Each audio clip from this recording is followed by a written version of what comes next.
Hello? Hello? Check, check. Check, mic. Can you hear me?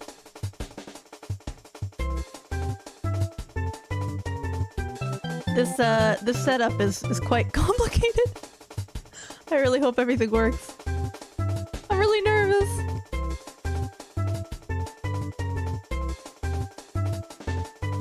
I haven't even picked out my brushes and paint yet. So I'm gonna do that live. We'll see how it goes.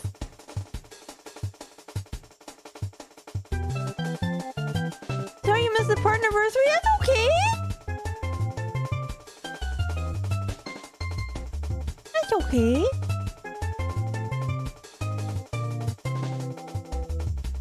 Oh, I gotta open my reference picture. What am I thinking? I need my reference picture.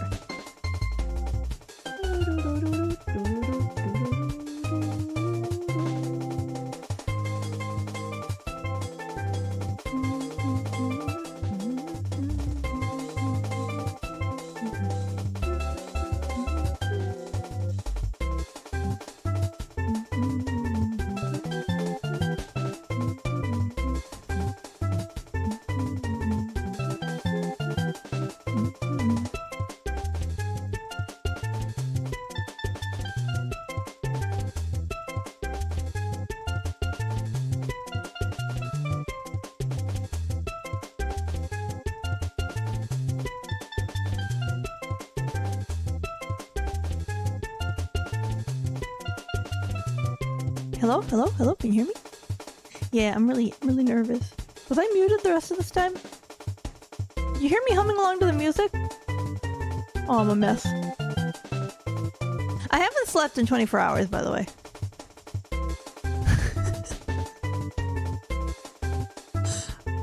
Trying to sleep to fix my sleep schedule didn't work. So now I'm trying the stay awake method.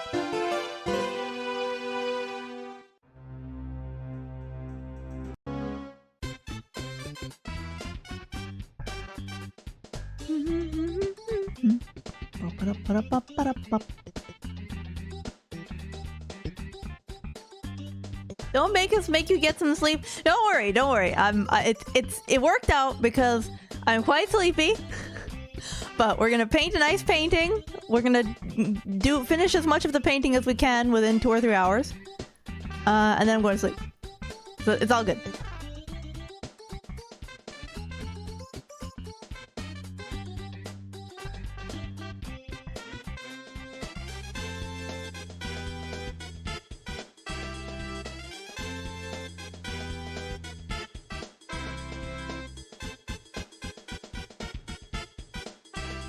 Oh no, I realized a flaw. I've realized a flaw in my new painting setup. The new camera arm, we kind of tested it a little bit last week on what ended up being more of a hand cam hangout. But the new arm is maybe I could draw a little picture of it for you with pencil. But now, if I shake my leg, and therefore shake the desk, the camera shakes. So whenever I start doing the leg shaking, you're gonna see it. Oh, you know what? You know another thing I realized with the new model, I do that thing sometimes where I bite the side of, like, I bite the inside of my cheek, and you can see me doing that. Uh-oh, tracking just died.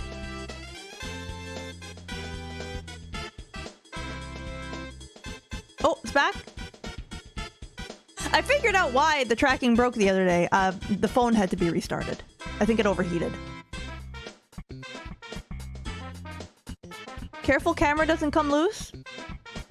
Well, the way it's set up, if it comes loose, it's probably just gonna drop straight down. So it'll drop toward the desk. But I do have a panic button. Just in case. You'll see the setup. I think it's pretty good. This is gonna be the first use of the setup that I've been putting together. Is there any way to cool an iPhone for streaming purposes? Well, given that we have this painting stream, I have the window open for ventilation, so that's also keeping the room cooler than normal.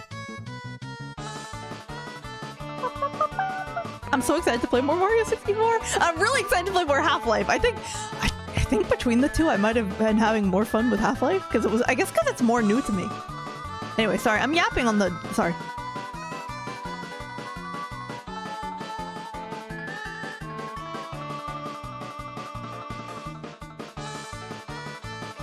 I do have an Elgato foot pedal. Maybe I should set the panic button to the foot pedal. All the panic button does is switch to BRB.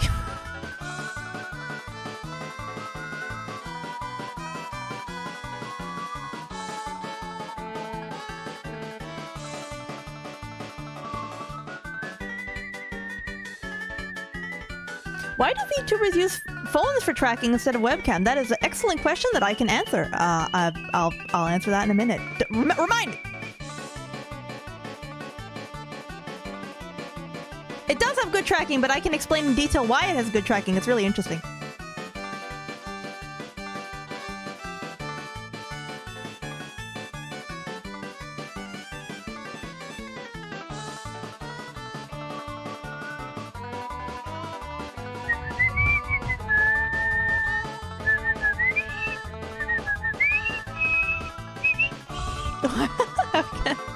I might not be hydrated enough to get the high nose.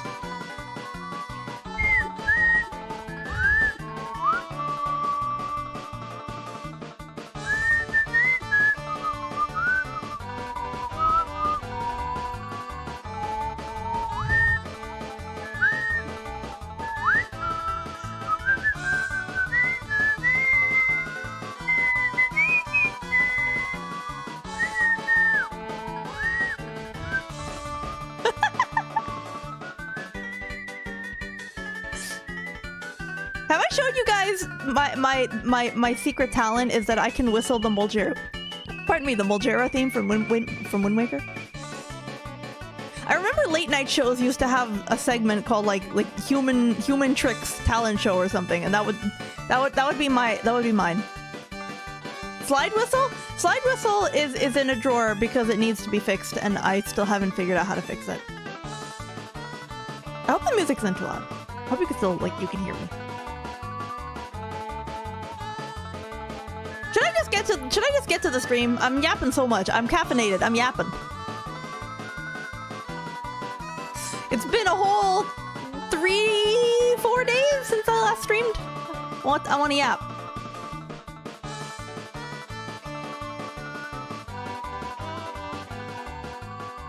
Yappinated?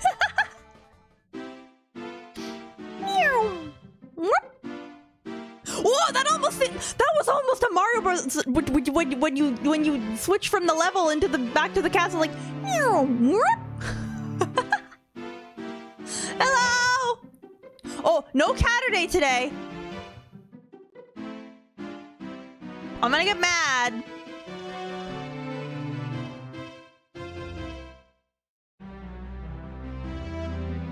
Hi everybody. Oh, where's my high toggle?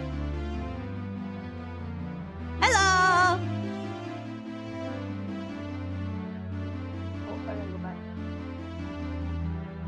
Oh, yeah. Sorry, everything is oddly configured because of something that you'll see. No eye bags? I can put the eye bags on. Shouldn't I be like, but isn't the benefit of being virtual that I don't have to be, you don't have to see the eye bags? Even when they're there. Dog day?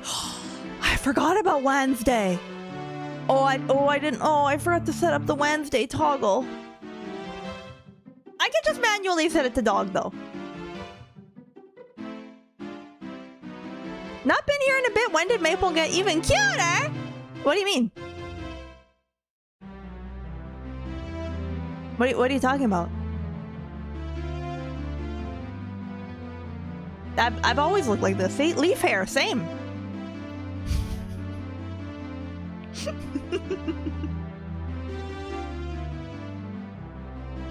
Anyway, hi everybody.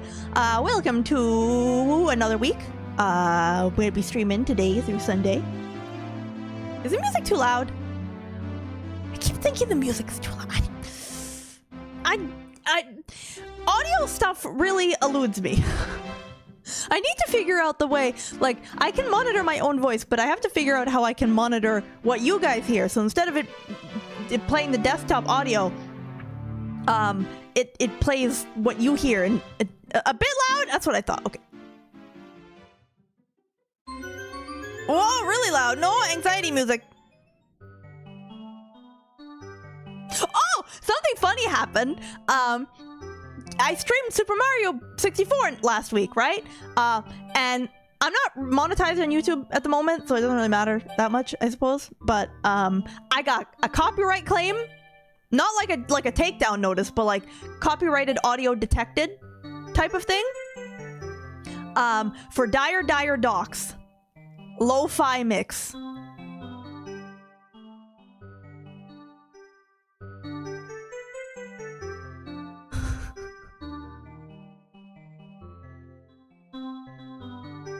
Someone put Dire Docs into the YouTube copyright system who is not Nintendo.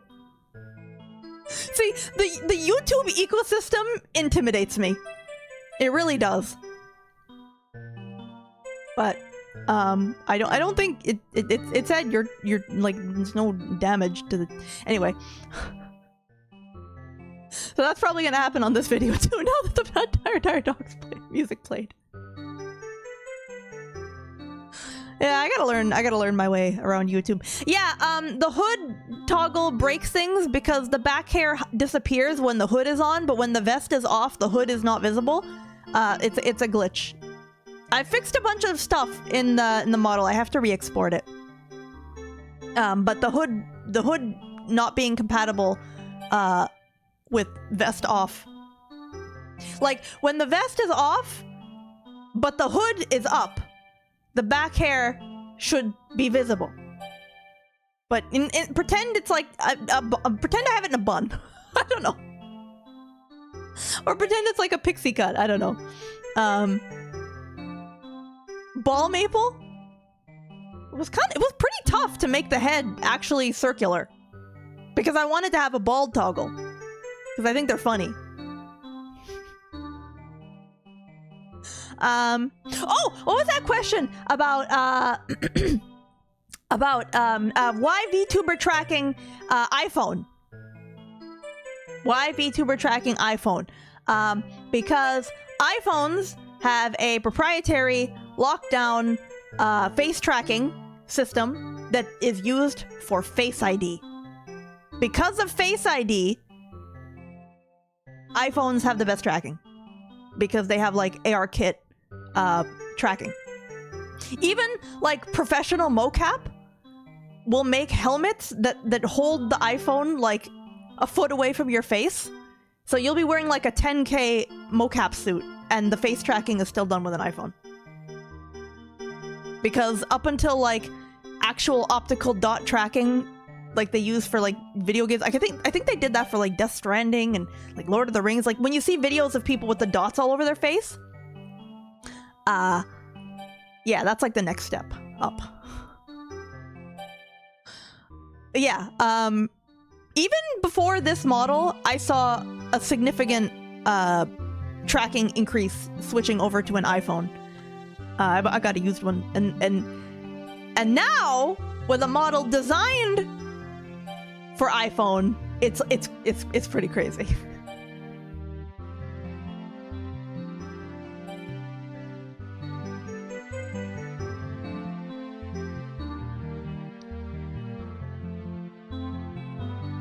It's so fun. Yeah, so that's the answer to that. A lot of games use mocap tracking, and the tech isn't that new. Kinect also uses similar tech, but Apple has entire software and hardware division just for motion tracking. Yeah, I have to give it to them. In terms of the face tracking stuff, they're the best right now. Mocap map? I've done a little bit of mocap with like webcam-based mocap, which admittedly is pretty scuffed, but like that's why I did Solstice and Miku Fit boxing and some other stuff like that. So we've had some fun with that. I do want to look into a better mocap solution, but a bunch of really promising mocap stuff isn't coming out until like Flux Pose and Slime Butterfly are both not coming out until the second half of this year. So, we will see.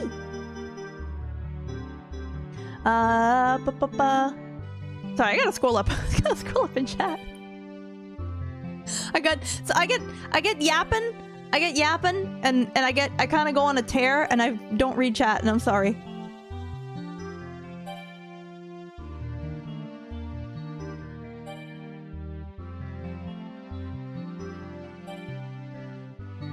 Nothing will beat an actual mocap suit.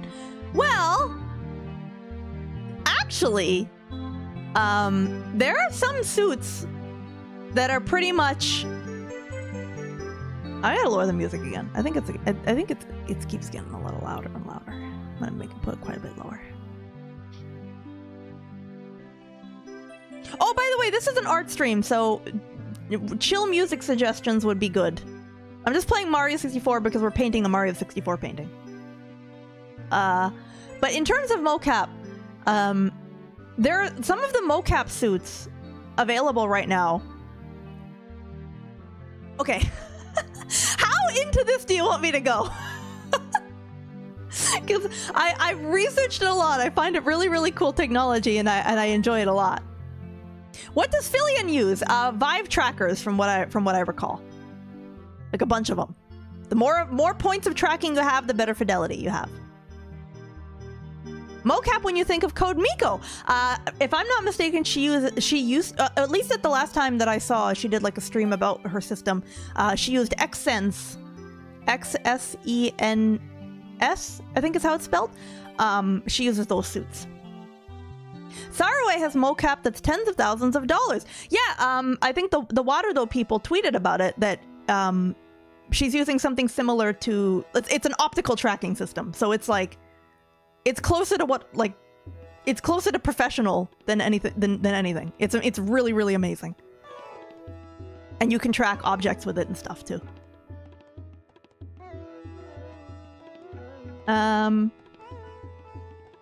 What else? But yeah, okay. So, there's primarily, I guess I would say 3 types of tracking right now. That's available to consumers. So that would be inertial measurement units, IMUs, which are kind of the more budget things. That's like Mokopi, Slime VR. Rococo is also IMU, if I'm not mistaken. And then you have lighthouse tracking, which is Vive. Like HTC Vive trackers, where you have to have the base stations. You have to put like 2 or 3 of them in your room to like triangulate. And then you have optical tracking, which is the little white dots. And that's like pro level. Like minimum 20K, I think. Last time I looked it up. I could be wrong. I could be wrong on that. Holy heck, you're adorable with this hairstyle. Thank you. Wait until I actually add back hair to the short hairstyle. Like, there's actually going to be hair in the back. But can I not be a cat? Index is also Lighthouse. Yes, correct. A lot of, yeah. So if you see someone saying that they're using Vive trackers or Tundra trackers, they're using Lighthouse. If they say that they're using Slime or Mokopi or Ribblecap or a variety of like the more budget options, that's IMU. Although IMU has gotten very good, like very comparable. Yeah. Oh, and I guess Flux Pose is also to be mentioned because that's kind of its own unique thing. That's like magnetic tracking. I don't really understand the technology too well, but apparently it's like an older type of mocap. That's not out yet. It's still in Kickstarter.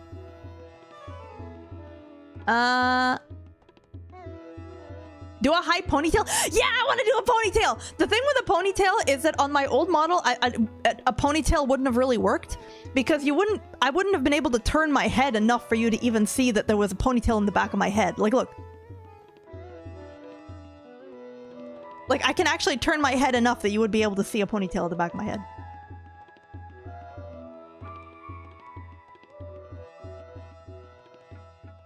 Because you can actually see the back of my head.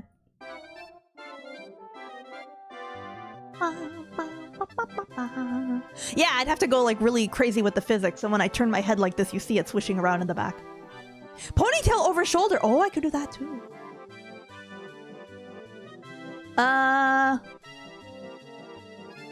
What was I talking about with mocap again? What was the question I was answering?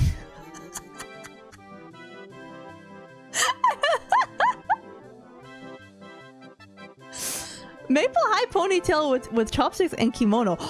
I could do a kimono for New Year's.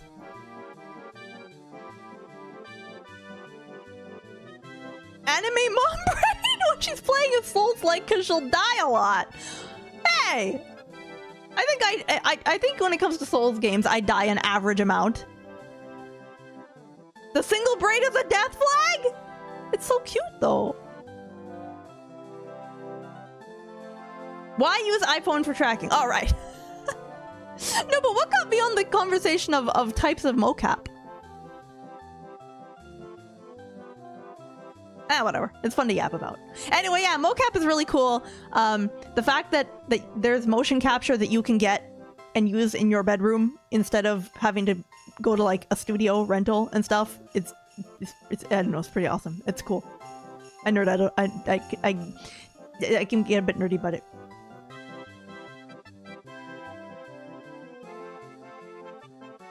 You said that there was nothing better than a mocap suit. Oh, that's right. Now I remember. Thank you. Thank you, Featherback. Well, I was going to say that some mocap suits are actually just a series of IMU trackers embedded into a suit with software that kind of helps like make it all work well. So theoretically, you could DIY your own mocap suit by sewing IMU trackers into a suit. So like you could buy a bunch of slime VR and like Velcro them onto a leotard and make your own suit. I'm pretty sure Rococo is IMU. It's that. Like the trackers are embedded into the suit with the cables and everything. So yeah, actually, individual trackers are starting to get like somewhat comparable to consumer level mocap suits. Professional level mocap suits, no way. But consumer level ones, like the ones that you can actually like go onto an online store and press checkout, and you don't have to like contact a sales rep today, like that are more business to business oriented, you know? Put a bunch of trackers on a cat to make a cat VTuber. I wonder how you would do that. I wonder how the rig would have to work for that to work.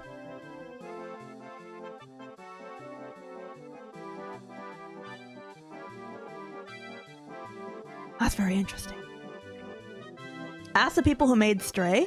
Oh, animal motion capture totally exists, but like to do it at home, DIY, that I don't know. Seen someone rig a photo of an owl. Maybe you could do the same with a cat. I'm sure there's a way. Because like, yeah, they mocap horses and stuff too, right? Like for Red Dead?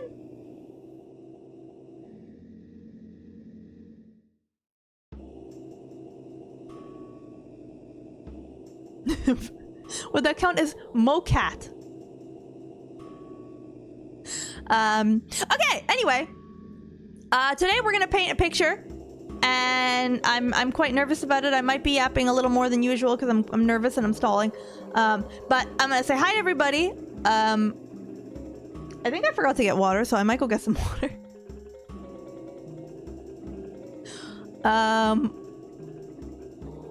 If Maple is gonna rig anything, it will be a leaf. I forgot to export it. I made another live 2D model. It's a chibi model because I had a lot of coffee and I did a sketch and I was like, wow, that's a really cute sketch. and I went on like an 8-hour rigging bender, and I turned it into live 2D art and I rigged it, and it's done except for the mouth movement. The mouth isn't done.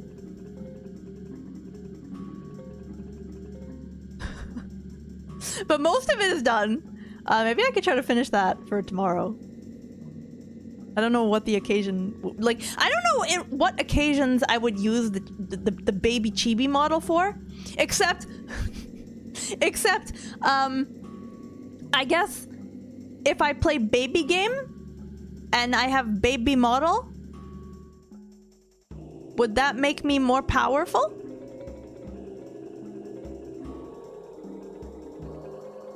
A game with chibi characters, time to stream Earthbound?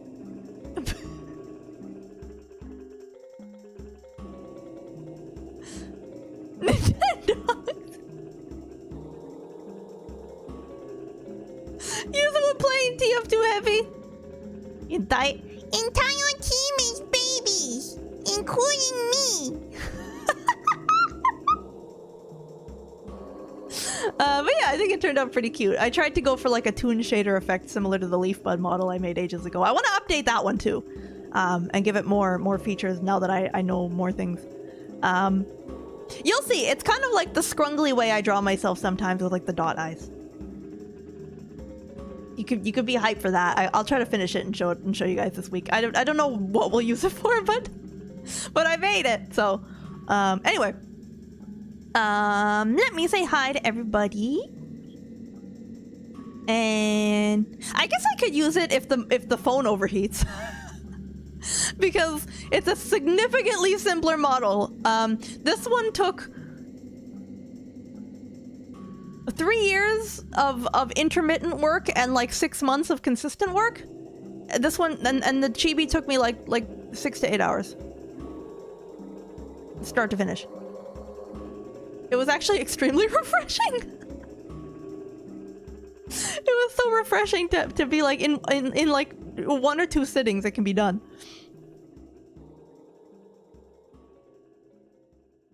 Okay. Oh, anxiety music. Okay, let me say hi to you guys while the creepy music plays. Hello, Freedom Fallout. Hello, Sorrybot. Hello, Amir. Hello, Desutoroya. Hello, Lifting Dude. Hello, Monkey. Hello, Boothberry. Hello, Vimility. Hello, Jin. Hello, Nano Machines. Hello, FB. Hello, Ophil. Hello, Klaus. Hello, Sigmund Lee. Hello, Attenborough. Hello, Philipaxo. Hello, Kazman. Hello, Like a Fox. Hello, Brit. Hello, Blues. Hello, Bug. Hello, Specialist. Hello, Tenebris. Got it this time. Hello, Sizzle. Hello, Captain. Hello, Shadow Skyer. Hello, Nadopato. Hello, Ed. Hello, Big Lyman. Hello, King Julian. Hello, Trigon. Hello, Bestie. Hello, Bellhound. Hello, Beef. Hello, Spitz. Hello, Jay. Hello, Sinsaga. Hello, Leonot. And that's everybody, I think. Thank you, everybody, for being here. Thank you. Thank you for joining me. Oh, and thank you to Klaus for continuing your sub. Thank you very much. Thank you. And thank you, Big Lyman, for continuing your sub. At a tier 3! That's incredibly generous, Big Lyman. Thank you very, very much. Thank you.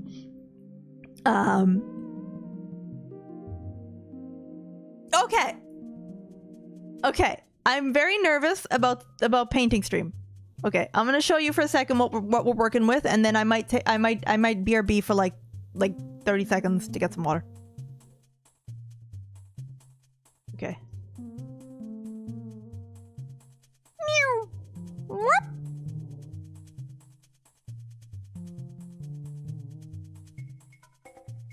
I'm very self-conscious about my hands lately. I don't know why. But this is why I'm playing Mario music.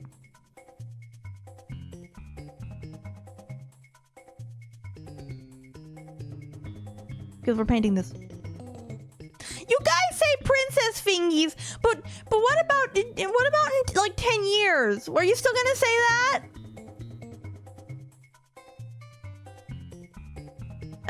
And like sometimes like my I don't know. Queen fingy. Okay, admittedly, I had a phase where I really enjoyed watching scrapbooking videos, and pretty much all of the scrapbooking creators were older ladies, and you knew it was gonna be a good video the wrinklier the hands were. You're like, okay, this is gonna be like the Gandalf of heat embossing techniques. Very, very wholesome.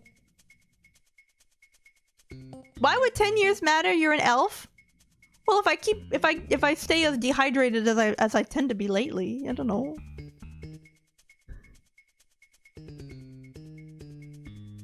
"10 years is like a week for you?"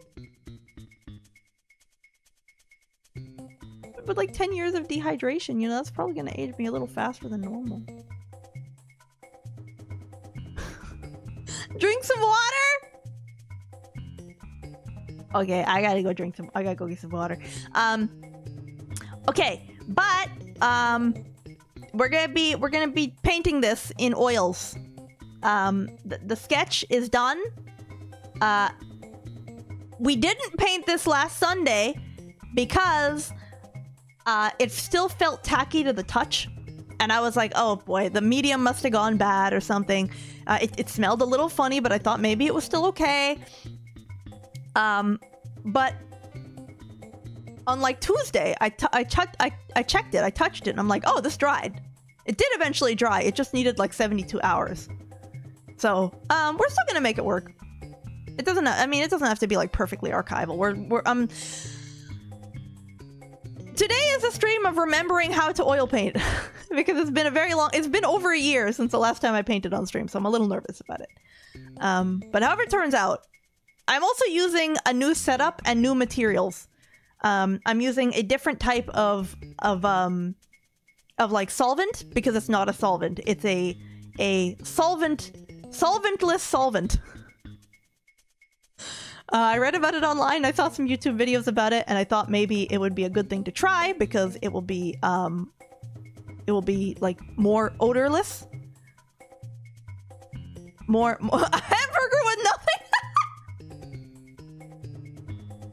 Okay. It's called Michael Harding Miracle Medium, solvent-free, plant-based, odorless, non-flammable. And I don't know how archival it is, but supposedly it works like a brush cleaner and dilutant to your oil paints without being a solvent. And it doesn't even say on the bottle what it's made of. It's probably like patented or something. And then for paints, it's just gonna be a selection of like whatever I've got in hand. Like I got a mix of everything. I got some like Gamblin, some Winsor and Newton. So it's just it's a bunch of stuff. Just a big mix. Solve not. If she doesn't drink enough water, she'll change from an elf to a dryad. I don't know if that's a +2 or a -2. That's good. Badum-ch. Badum-ch.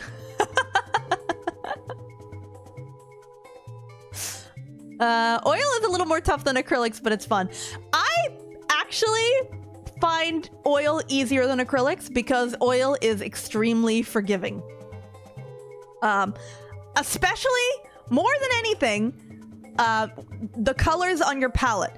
I can't tell you the frustration of mixing all your colors for acrylics, putting all the effort into mixing all your colors, getting into the painting, going to dip into one of your colors, it dried.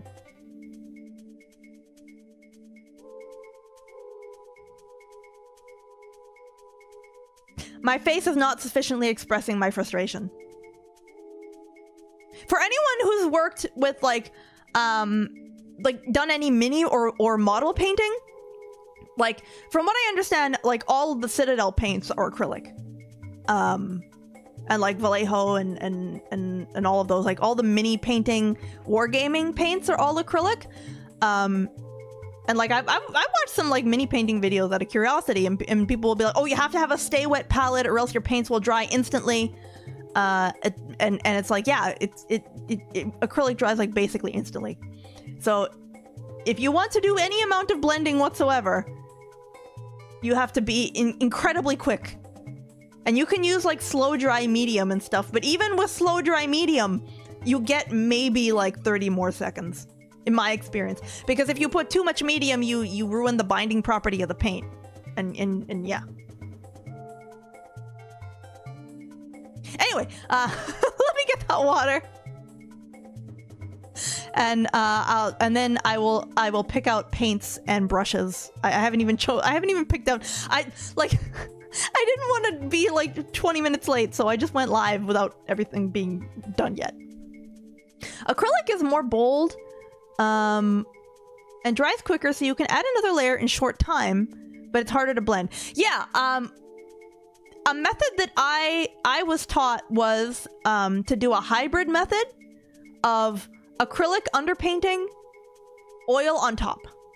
So then you can do like really quick underpainting layers, and then you do like your oil on top, and you can like get rid of the white canvas like pretty quickly.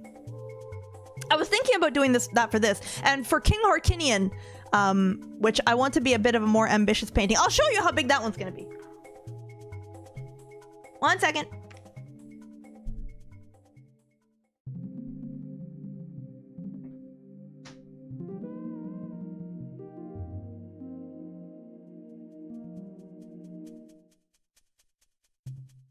I was thinking something like this.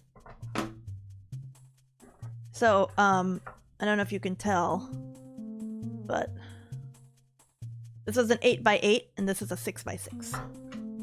So, it's quite small. So I was thinking 8x8 or even maybe 12x12, because my new painting setup this is a desk easel. It's a desk easel. And the camera is now on a magic arm, so it's much more maneuverable. Anyway, okay, let me switch back to BRB, get some water, be right back.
Okay, water time.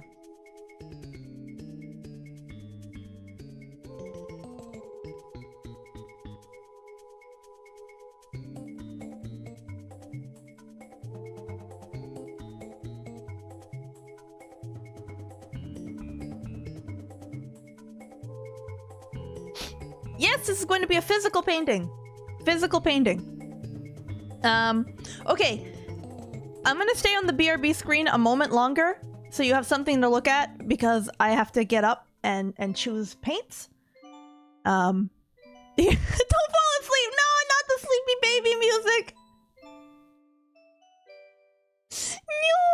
Okay, the painting is pretty simple. Oh, spaghetti. Oh, ravioli. The painting is pretty simple. It's pretty much just blue and yellow and white.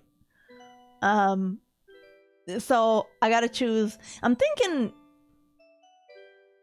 cobalt blue actually might be the most perfect for the sky, because phthalo blue is gonna be too strong. Cerulean might be okay, but it leans a little bit. I wanna try to avoid mixing because I'd end up taking so much time. So I'm just gonna use like colors out of the tube as much as I can. Yeah, so like I think I have a cad yellow.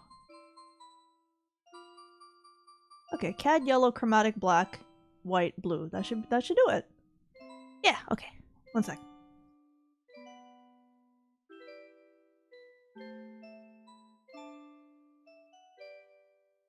Oh, phthalo blue is iconic.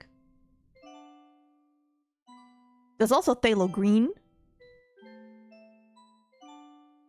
There's a bunch of phthalo, like that's. Oh, one of my favorite pigment names. Quinacridone. Is that not a cool word? I almost feel like that would be the name of a mech.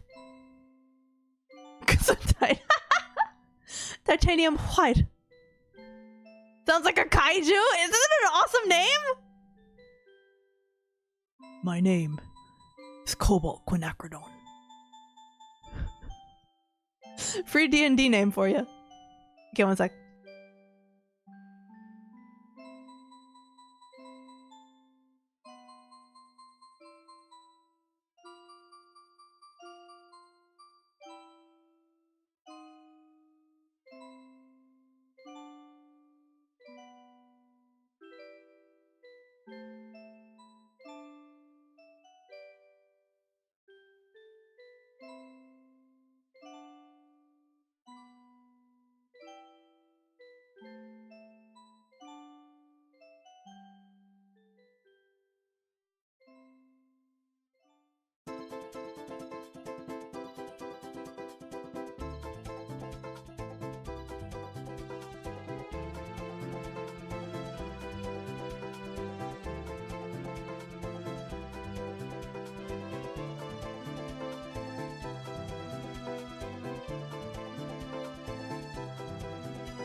I forgot about Prussian blue.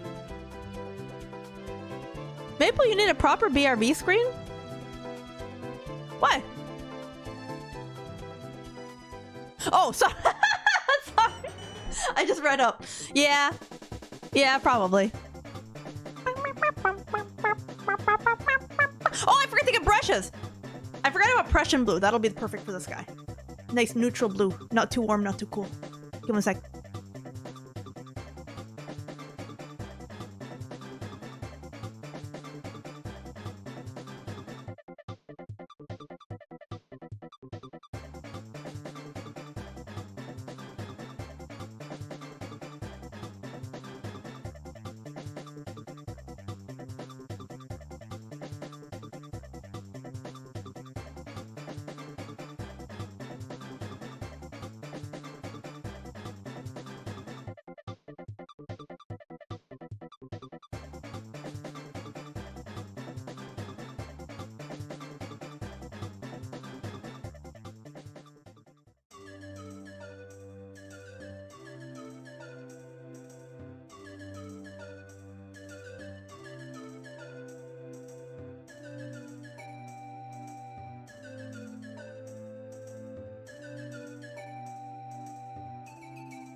Okay, sorry.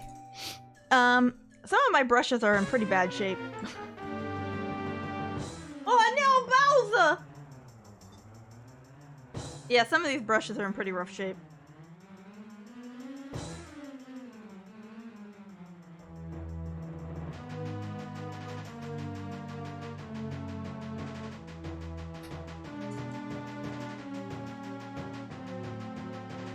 I think I stored them improperly, so the brushes got kind of bent out of shape. I found some new ones, though, that I hadn't used yet. I don't know what I was saving them for, but they look pretty good.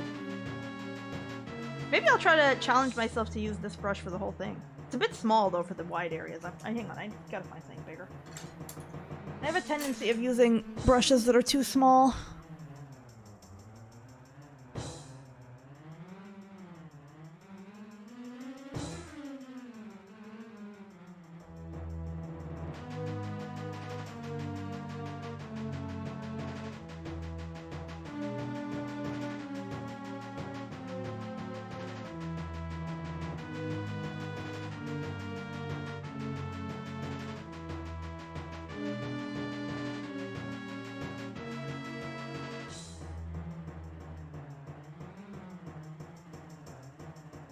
Okay. Hmm.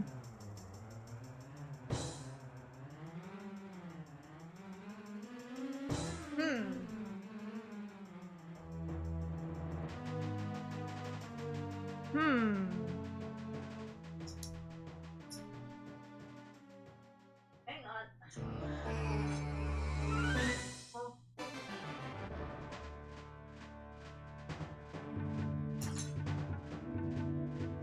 Just noticed.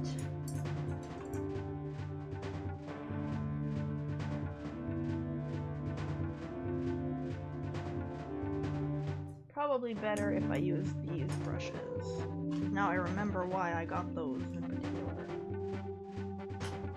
Because the ferrule is not reflective. Okay, this should do it.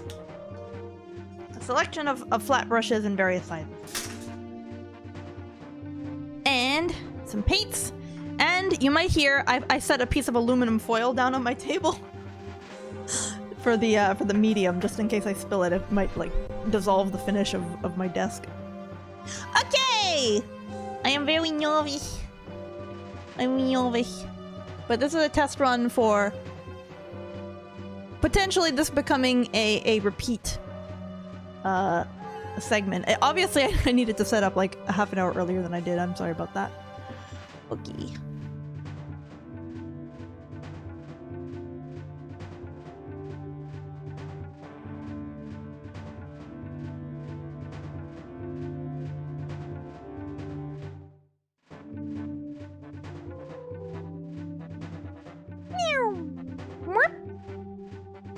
Oh! I have to get my brush out, of course, and take my sleeves off so they don't get dirty. There we go.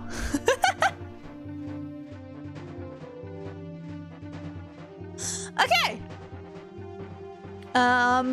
So for my palette, I'm using this, which is it's a gray, like paper, waxy paper, easy cleanup.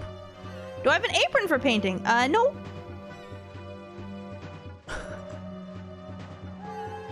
I mean, I guess I could keep my sleeves on. It doesn't matter. It's just a matter of aesthetics. Maybe it's nicer with them on. I don't know. I'm just going for immersion. Yeah, so I have a little plastic palette like this.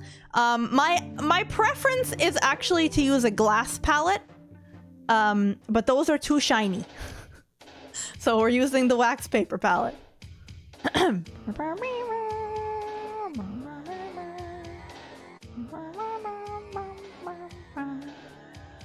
No beret?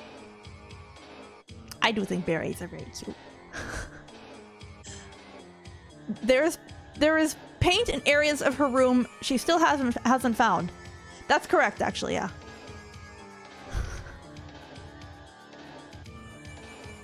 That's correct, actually. I've since replaced it, but my old mic foam pop filter had paint on it. Whoops.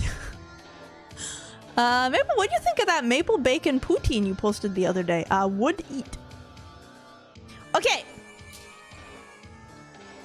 So I have a little variety of brushes with matte metal ferrules. Ha ha ha. I thought of everything. If you make an artist beret, you can have your okay, that's Demis, the little nub. Okay, so here's the paints we're gonna use. These are all pretty old, but oil paint doesn't go bad if you store it properly. Hopefully these have not gone bad, and hopefully they haven't dried tight that I can't open them. That would be a bummer. But we have a well-loved tube of cadmium yellow. Don't eat this. Cadmium yellow is the best though. Whatever, it's fine. It's the best. Maybe I'll wear gloves. I don't know. It's fine.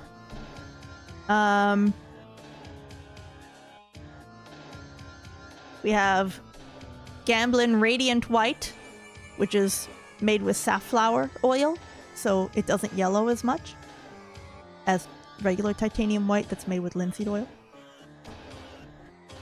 We have a lot of these are like convenience colors that I got on sale. Most of my paints I bought before pandemic, so at least 5 years ago. Yeah, is this good music for me for a relaxing painting stream? I gotta change the music. Oh, great music! Yes.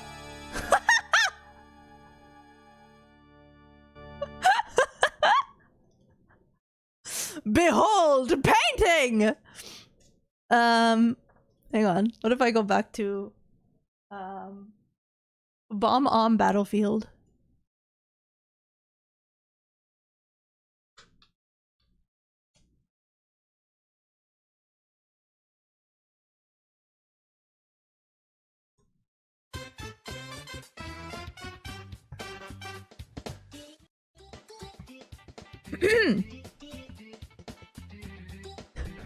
But Final Bowser is peak, but it's stressing me out. Okay. Dire Doxby, you're listening to it underwater. Shadow. I'm not familiar with that. Oh, and then a really dirty tube of Prussian blue. Winton. This is the student line, but this is the only Prussian blue I have. The other ones are the artist line. This is the student line, but it's fine. It all works together. It doesn't matter. Gamblin. Psst, psst. Psst. Gamblin. Sponsor me. Thank you. Gambling?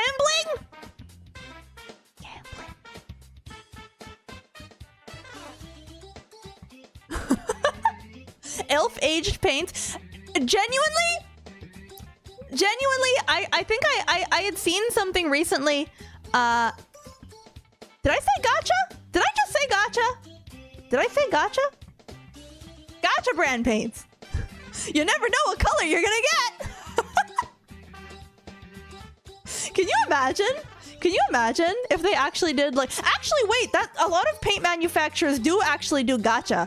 But they'll do like off batches where like where like some of the tubes were damaged or the pigment came out a little bit wrong. And yeah, you'll actually get like a mystery bag of paint. No, but I saw an article recently that like a tube of paint from like the 1800s was found and it worked. If it's oil paint, that is. There's gambling and painting. Okay. So let me hope that all of these open. Oh, and I have to open up the medium. I haven't even opened it yet. Okay, we gotta use a bit of the sleeve here to get the tubes open.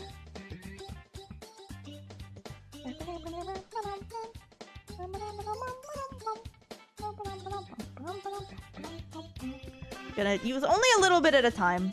I tend to use too little paint. That's a bad habit of mine. Habit from acrylic, I think.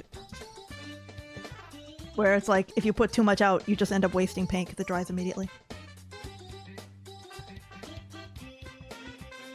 Oh! The yellow opened. I guess I have other yellows I could use. But like... the problem with yellow paint is that it tends to be very transparent. The reason that cadmium paint is still used, even though it's kind of toxic, is because it's the best. I gotta clean the screw cap. A bunch of paint got in the screw cap on that one. It might dry out if I don't clean it. Okay. Why am I toxic? I hate when I lose in video games. At least it's not real Gar. No, this seriously bad stuff that you can't get. Oh no, the Prussian blue is tight. It's dried. Hang on, maybe I could cajole it a little bit.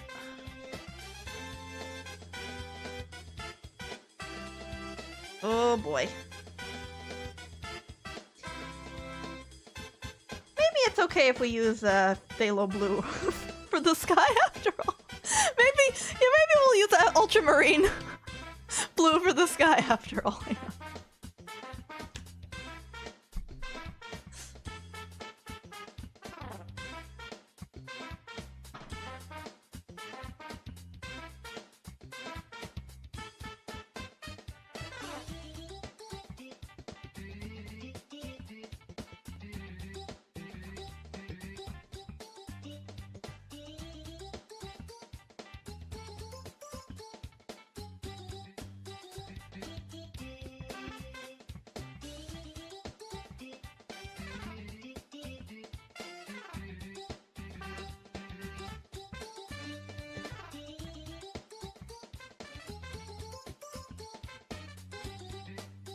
Hang on, I'm trying again. Oh, I got it open! Sorry, I'm excited. I got it open. I got it open. It's been an hour. I haven't put a single brush stroke down yet.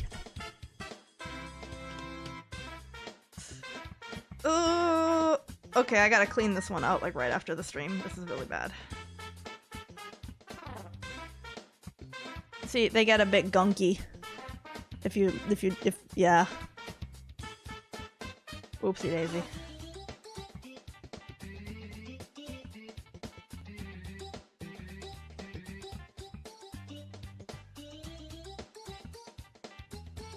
Hand? Yeah, hi.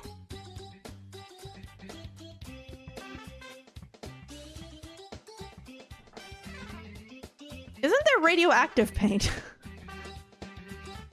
I mean, yeah, I suppose that there is. Hello, Mighty Noob. Oh, I'm behind on hellos! Sorry about that, everybody. Hang on. Let me finish getting my paints onto the palette. All of these need to be cleaned a little bit. They need to be fixed up. They're all still good though. Like they're still like functioning. None of them have dried up to the point of uselessness.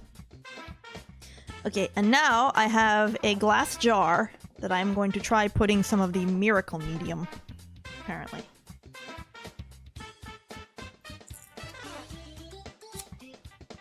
Might have a safety seal on it. According to the creator of this brand, you can drink this stuff. I think he was like, don't, but if for some reason you did, it won't kill you. I don't know how true that is. I was researching it. I was watching YouTube videos about it, and that was a claim that was made. Leaf bud safe paint. Don't eat paint! Oh, I'm glad that I was careful with taking the lid off because it doesn't have a safety seal.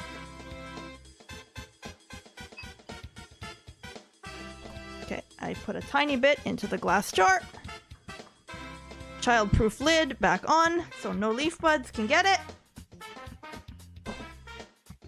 Okay, good. I thought I got some on my fingers, but I didn't. But apparently it's safe even if you did. I'm just so used to working with solvent and being so careful about solvent, it's a little odd for me to think like, wait, this isn't solvent.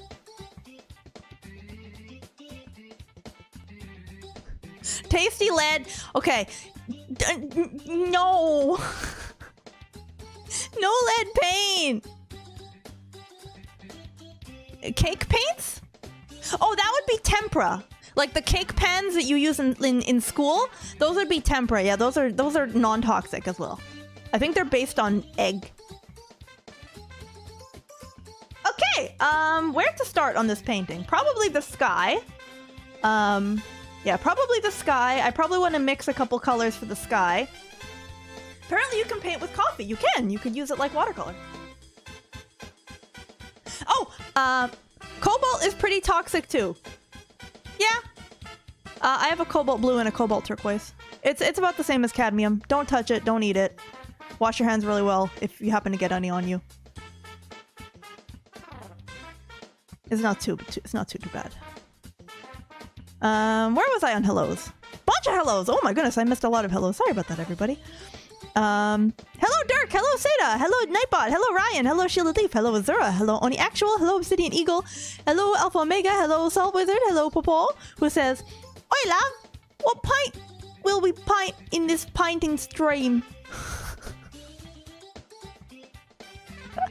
Hello Taco Shell, hello Zenergy, hello Mighty Noob, hello Salota, hello Peter Paul and Marion, hello Goldraws. You're in Japan right now. Oh, let's go. Fountain pens are another whole thing. And fountain pens are a whole thing. Okay, let's see. Maybe I can try blocking in the sky. Oh, maybe I should use a palette knife. Hang on, I have a palette knife somewhere.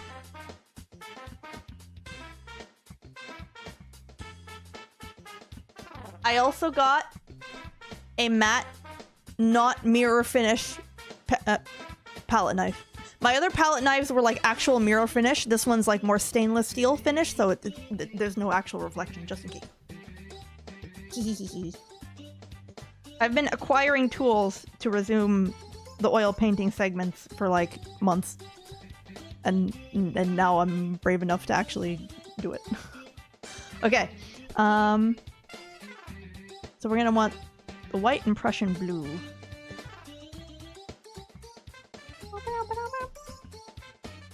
Oh, you know, by the way, I just remembered that I should get the rags.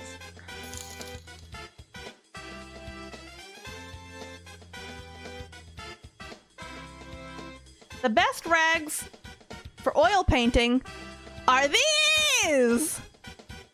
Boys, we know it. We know it. We love it. Blue towels from Home Depot. These are great. Yeah, shop towels! Blue shop towels! Sponsor! Did you test reflectivity from camera POV already? No, but I just did, and it's fine. Shop towel? Yeah, shop towels are the best for oil painting. If they work for car oil grease, then they will work for this. Hang on, I'm gonna recalibrate my face.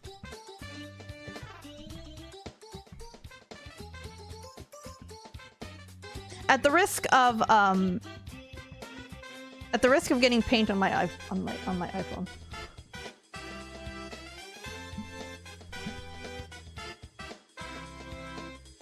Okay. Ganbare!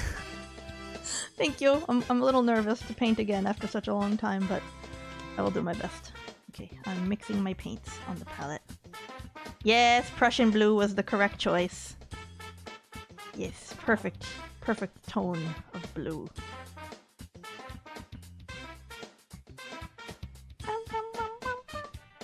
Should probably switch the music.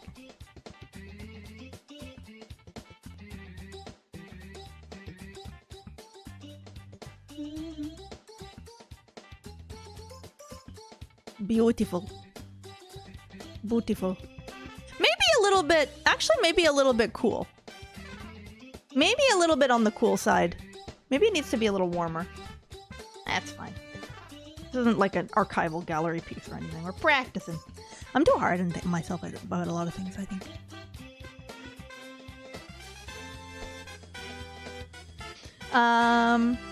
Okay, so we have our mid-tone blue, then we want to have a lighter blue.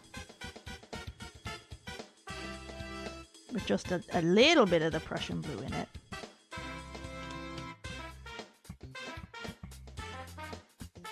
You can't see what I'm doing at the moment. Trust.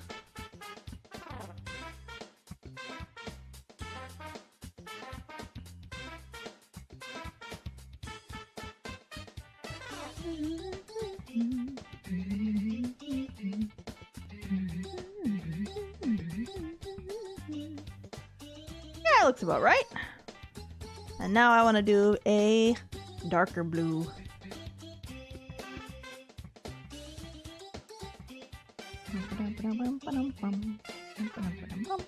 And we'll do the sky, and then we'll work forward, back to front.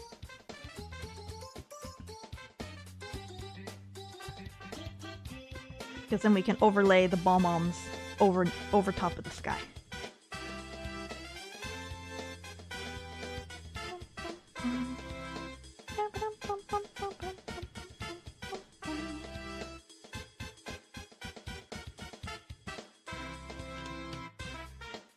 Unfortunately, this may be a stream where I'm not really able to keep up with chat very well, as you may have gathered already.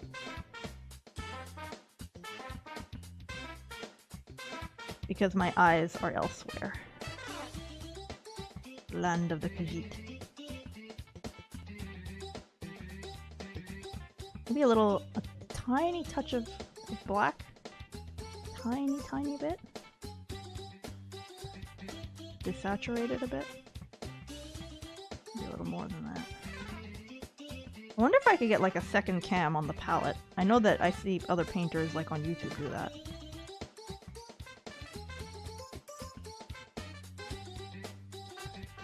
Has to be a little darker. The mass tone of Prussian blue is already really dark.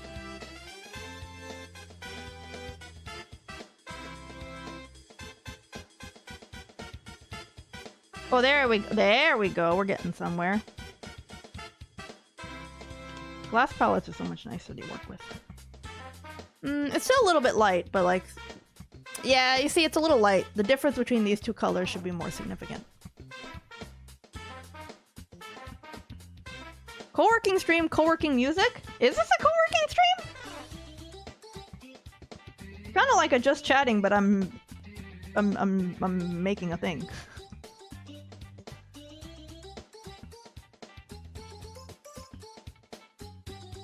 Oh shoot! I should put the lid. Wait, where's the lid on the glass container? Uh-oh. Oh, it's over here. Prevent evaporation.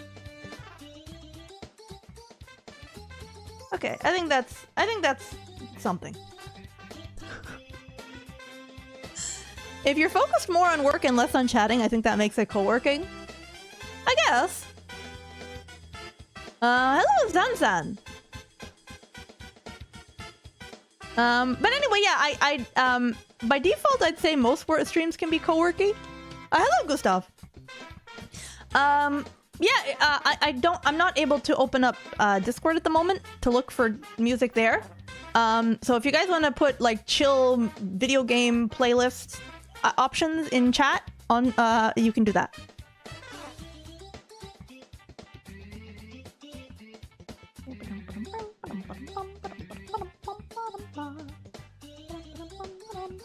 Okay. I think I've done enough that I can start blocking in this guy.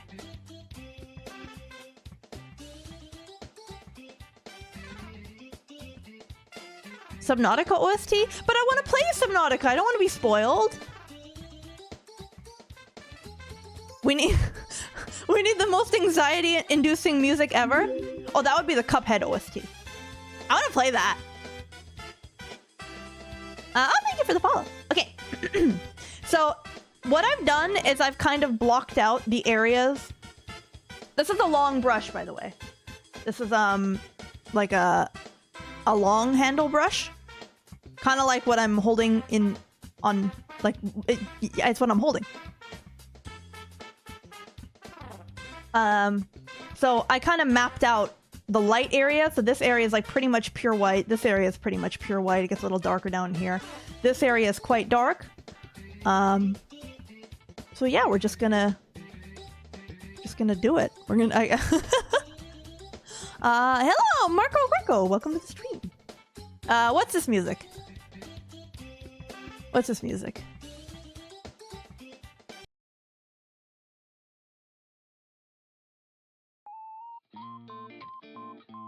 Oh, it's Dova Syndrome music! Yeah, this is Dova Syndrome. These are, I use Dova Syndrome playlists sometimes. This is good.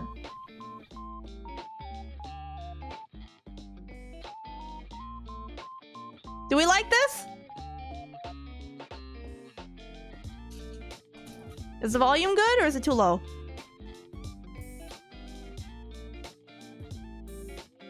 And the nice thing about Dova Syndrome is copyright free.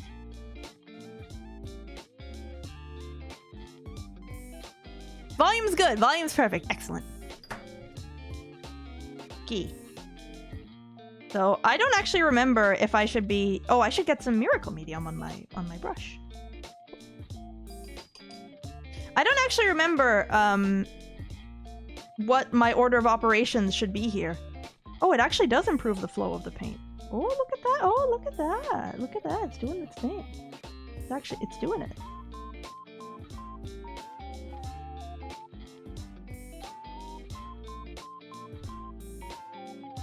I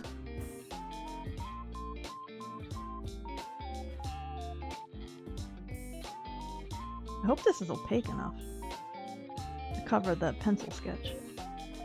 The pencil sketch, by the way, has a layer of acrylic in between. Maybe I'll just do like wet and wet Bob Ross style. Maybe there's too much medium in this now. No, it's covering pretty well.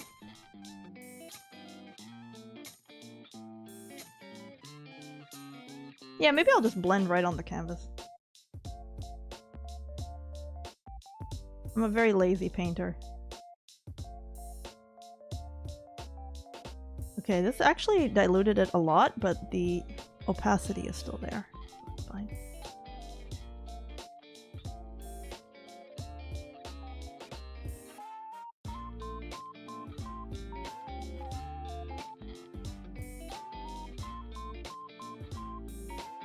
I gotta be careful not to cover my pencil sketch. Blue shop towel to the rescue! See, this is why oil beats acrylic any day of the week. You make a mistake, wipe it away. Gone. Goodbye. But yeah, this is going to be a trust the process kind of stream. Oh, it's gonna be tough for me to get the bottom here. You guys can see the bottom better than I can. I have to kind of sit up to see it.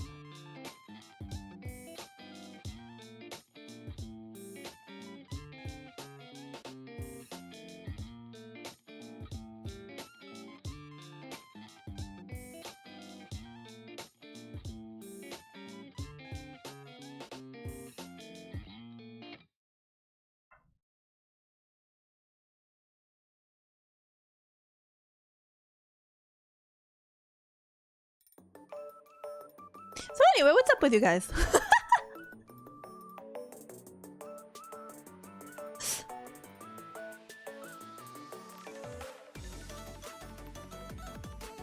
I don't know how to make conversation. I don't know what to say? Video games?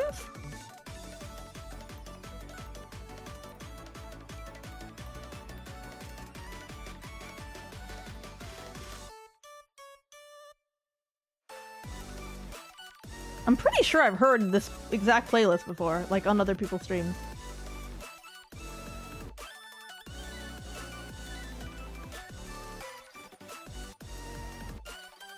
It looks like I'm doing nothing, but trust the process. I say to myself because I am worried that it's not working out.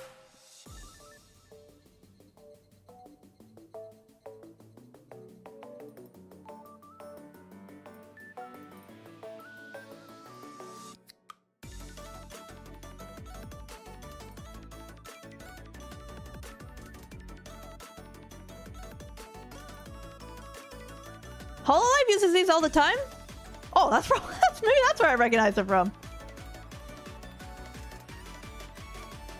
That would do it.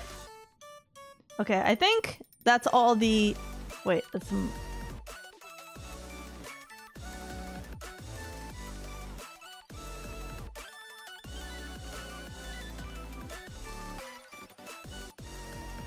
Oh, that's a bit thick there.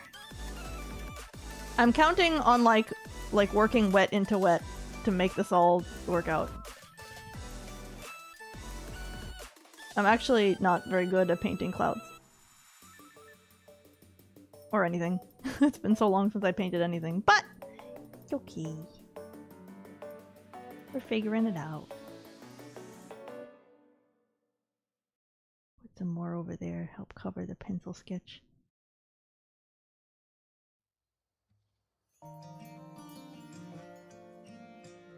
Okay.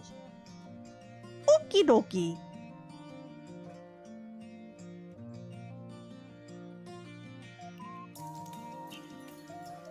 You say that it's gonna be a banger? I hope so! I have a question, Maple. What form of art intimidated you the most? When you say form, do you mean medium?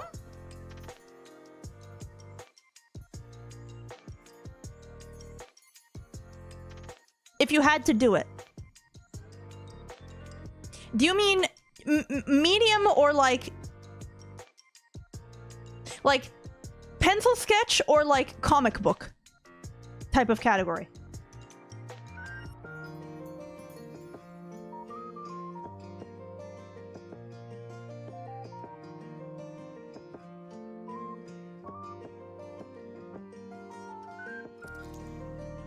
Physical material, not style.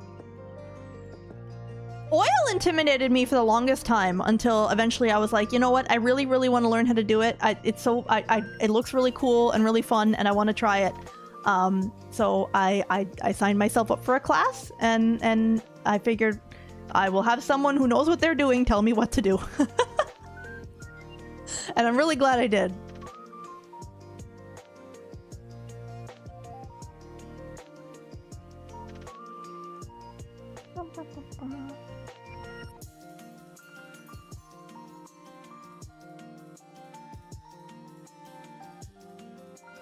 Oh, this might be a bit... The other nice thing about oil is that it dries exactly the color you put it down. You don't have to worry about that with oil. Yeah, this color is a bit too, like, cyan, but it's fine.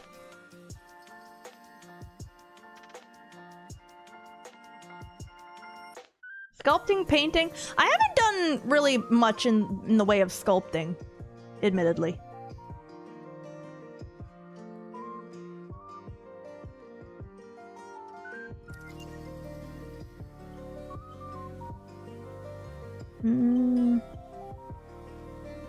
A lot of printmaking stuff is pretty scary because it involves acids, but I haven't been like particularly. I should hold the brush farther back. You're supposed to hold it like quite a bit farther back, if I'm not mistaken. Looks better on screen too, so my hand takes up less of the screen.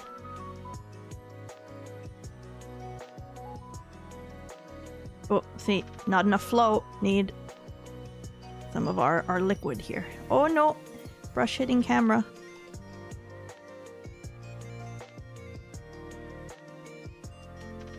Oh, I'm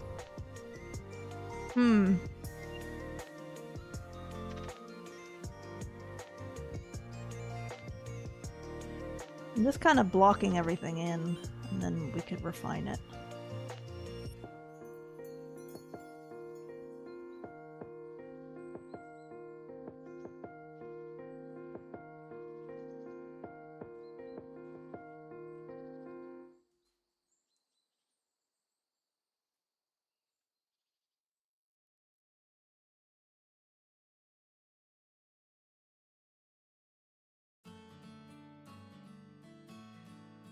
How does one get good at art?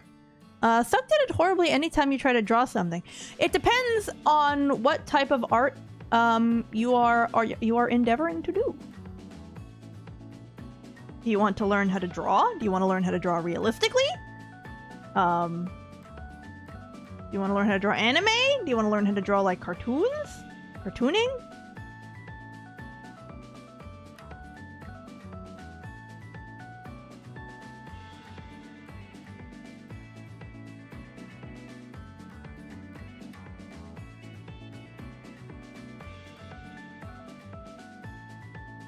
Oopsie. Too much white there. Whoopsie daisy.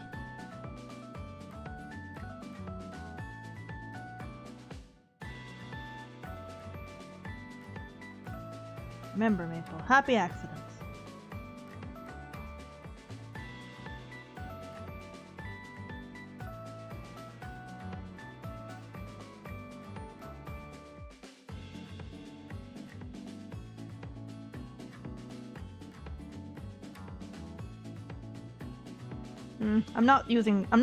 You know what? I realize that I'm not using the paint thick enough because I'm not covering the sketch. So that means that I am not using enough paint. I have to be using thicker paint.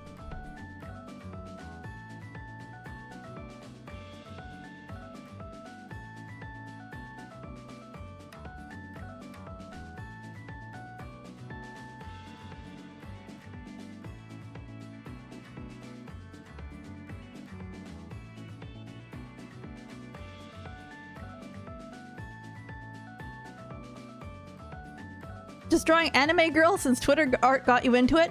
Okay, then where I always recommend starting is going to be proportion.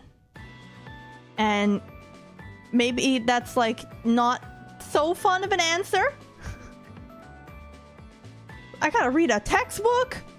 Not necessarily, but I feel that the element of painting, not painting, but the element of art, of drawing that will elevate your drawings from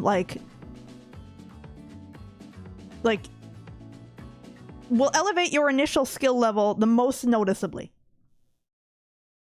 is proportion. So like the head being the correct size, the body being symmetrical, you know, the torso being the right size, the right length, the legs being the right length. Yeah, I would say that's a good place to start. Because even if you're just drawing like a stick man with correct proportions shows like that's something. You know what I mean? Accurate dimensions stand out a lot. Yeah. Is it easier to get better at proportions if you dedicate the whole page to drawing versus just some section of it? I'm not quite sure what you mean by that.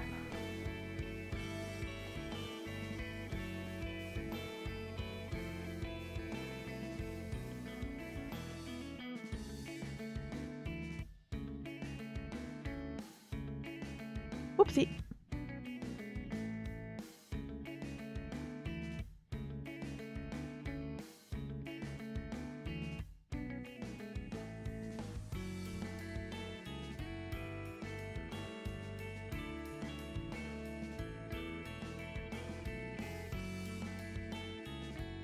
In terms of composition, like draw whatever you're drawing at a larger scale. Oh, the scale of what you're the scale of your drawing doesn't really matter. Like, in terms of like formal gesture drawing, you'll be told to take up the whole page and to move your arm from your shoulder.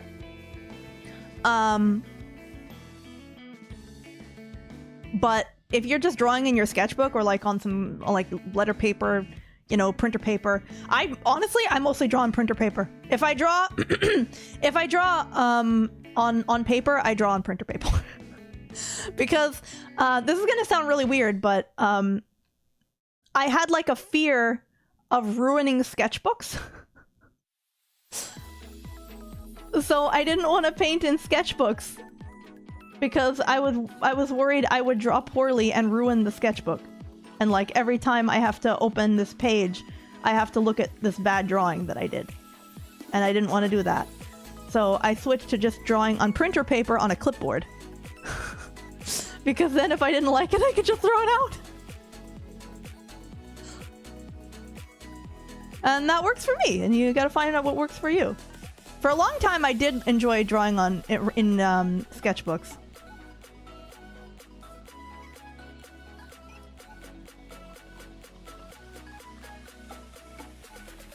Because it kind of feels nice to feel like, oh, look at this book of my progress. Like page 1 versus the last page. And like, there's a real, like, oh, it's such a great sense of satisfaction to complete a sketchbook. Like, draw something on every single page, you know? It really feels like a big accomplishment, especially the first time you do it.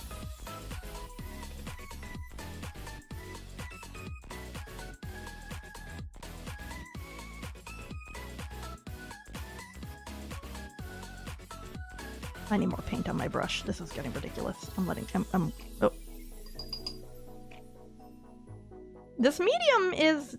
This like fluid medium, liquid medium is doing what it's supposed to do.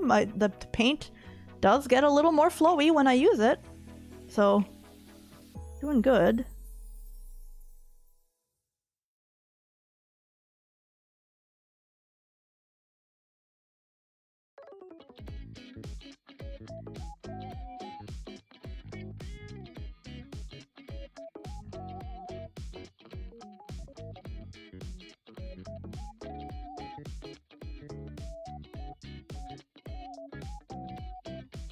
Sketchbook paper feels too nice to do throwaway drawings on. Yeah, that's how I feel. Okay, I think I got... What I'm doing right now is I'm trying to work by area of value. And kind of go like, okay, I'm looking at the picture, and squinting helps a lot with this. Squinting your eyes a bit and kind of grouping it mentally into like brightest white, like solid white, mid-tone, darkest color. So when I like, oh, I should put the reference picture on the screen. That was very silly.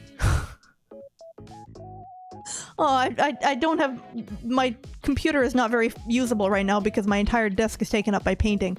But pretend that the sprite the sprite for the bomb painting is in the corner. Might be partially due to your aphantasia, but it's way easier to get proportions right in tiny thumbnail sketch than a big drawing for you. Yeah, I agree. I prefer doing like itty bitty little, like 1 inch by 1 inch, maybe 2 inch by 2 inch, like really tiny little stick figure drawings. I could actually do a stream talking about like I want to start drawing, I don't know where to begin. Like I could do something like that if that's something you guys would be interested in. I don't know how much of an authority I would be, but I can give it my best try.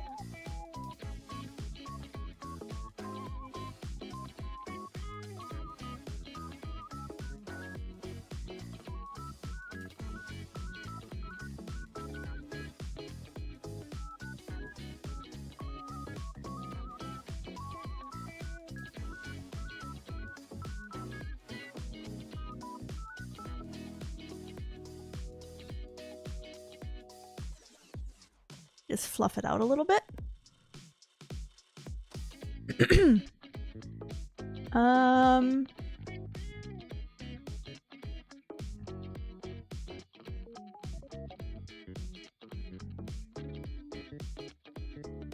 Yeah, I think that's a good point to switch to our next color on our value scale.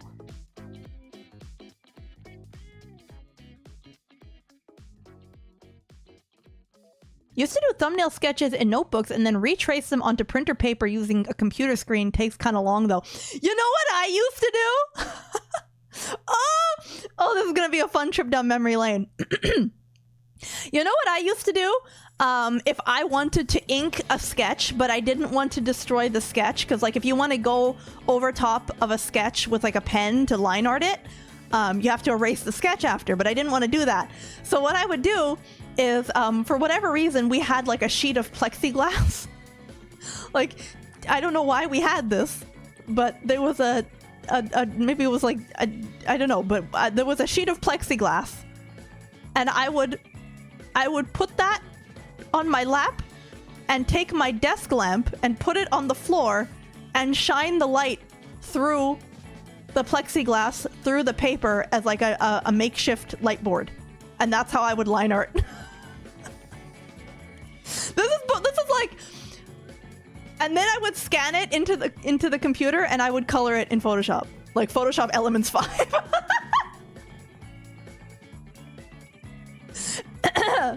Yeah. If someone wanted to practice on big sheets, you can buy 24x36 newsprint sheets made for packing online for pretty cheap. Yeah. Oh yeah. 24x36 newsprint is the standard for like gesture drawing. Like for instance, if anywhere around you locally, if you happen to have like an art college in your area, they probably will have like drop-in gesture drawing, or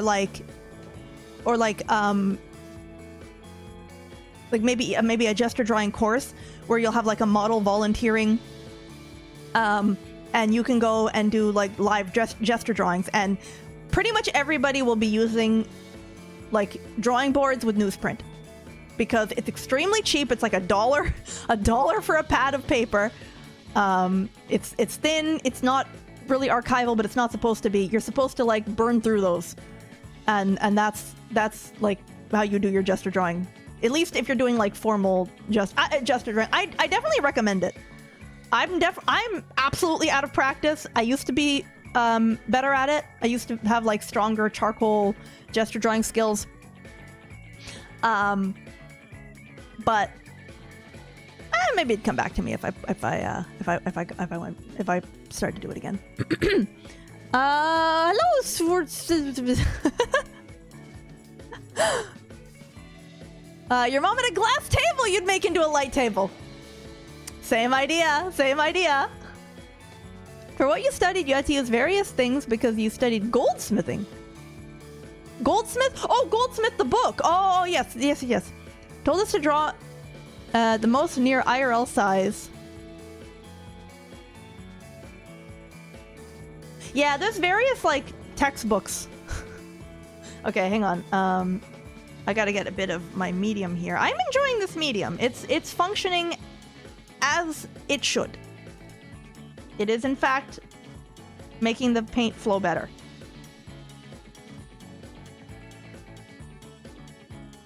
So that is good.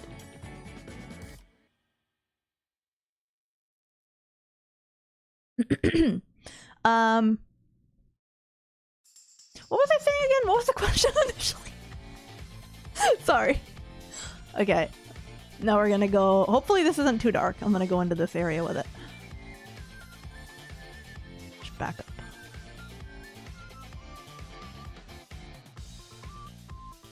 Yeah, I think that's okay.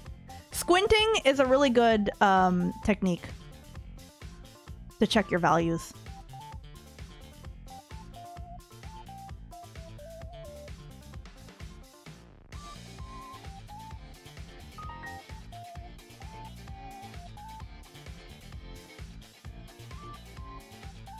I'm gonna blend those edges.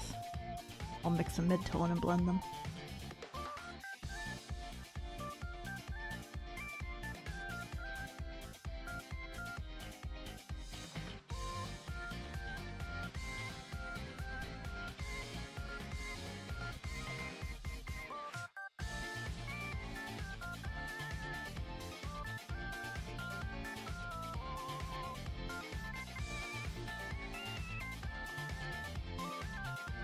Comment chat. I see chat moving in the corner of my eye, but I want to get this one part.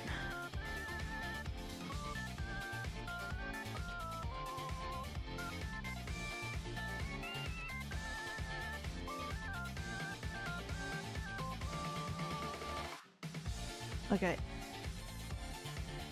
I gotta lighten it up. Not sure how to word this, but how do you start with the initial sketch if you're drawing something, say a leaf bud or your own model? Would you get the basic outline before moving in and doing the details? That is an excellent question that I can't really demonstrate. You know what? Maybe I can. Hang on. Hang on. If I set my brush down, oil paint doesn't dry. Well, not quickly. So I can actually take a second and show you.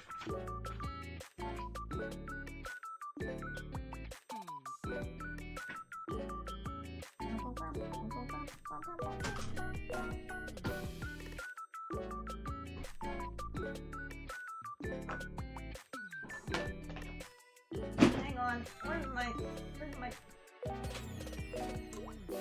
Here we go. Okay, here we go. Impromptu drawing kind of lesson. Okay. Oh, I got paint on my thumb. How'd that happen? Maple loves giving art advice. I like being useful. I like all these years I've spent being an art otaku being useful to someone. And it makes me happy if I can be useful to someone. Okay. So, if you are trying to draw a person, at least for me, I think of it in terms of shapes. Right? So, gotta be careful here. So, I'm holding it. This is a little bit awkward, but I'll try my best. So this is a sphere. When you see people put lines on the objects like this, it's to help you mentally think about it. So, rather than drawing an outline, you have to get used to in your mind thinking, this isn't a 3D object. And that's why people talk about draw a box and stuff, draw boxes in perspective, is to get you to think in 3D objects and to be able to manipulate this. So if I wanted to put the same head and body at a weird angle,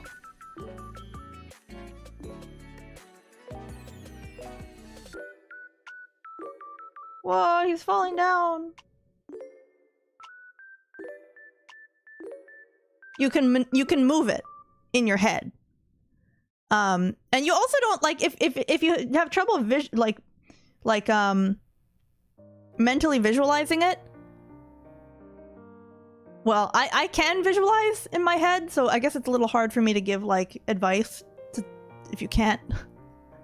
It's a bit of a different experience, but I suppose you just find your way out.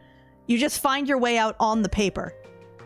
I know that there are some people who do a ton of sketchy lines, like layers and layers and layers of sketches until they get down to the refined lines. So they'll do 3 phases of sketch to refine down to the final one, because then maybe you'll be like, ooh.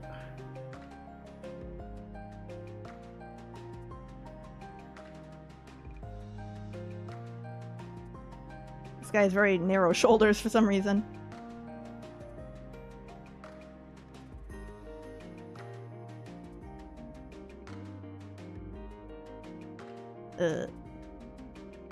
Kind of a mess.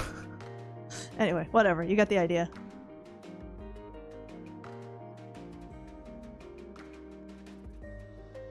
He's got very weird anatomy, but you got the idea. So, yeah. And there's various textbooks that talk about how to turn... The proportions are so bad. Sorry. Here I am talking about proportions. His shoulders should be way broader. And also, yeah, I guess more heroic proportions. Yeah, it's all messed up. Anyway, that's the idea. And then from this,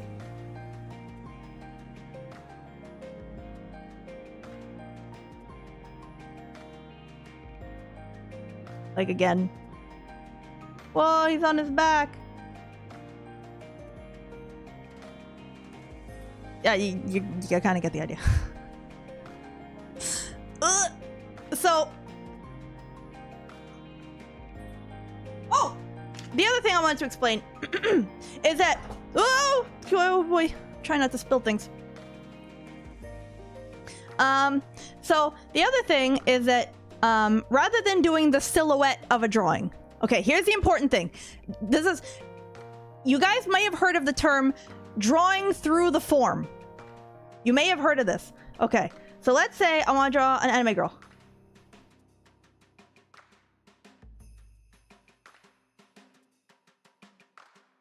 It's a little hard because I'm holding the thing with one hand, so anyway, anime girl. Kawaii. Okay. It's one thing to say, I'm gonna draw her... This is what you said, like drawing outlines only.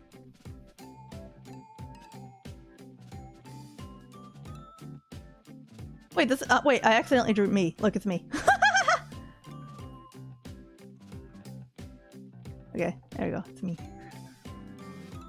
Very, very, very sketchy me. Okay? This would be what you'd say drawing with outlines. But the other thing you could do, which is more like what I was trying to explain over here,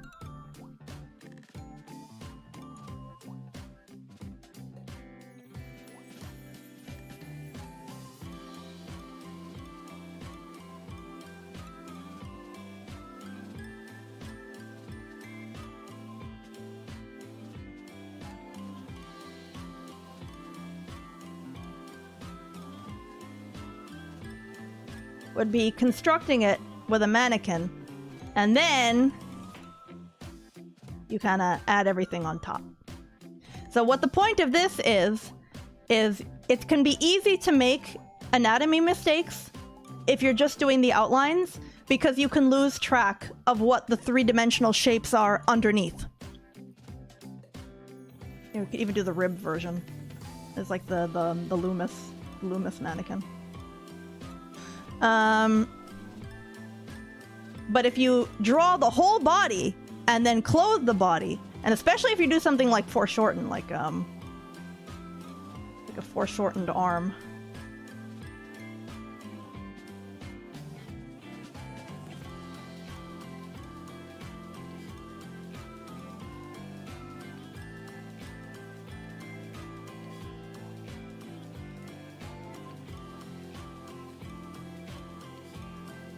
I don't know, some kind of like foreshortened arm.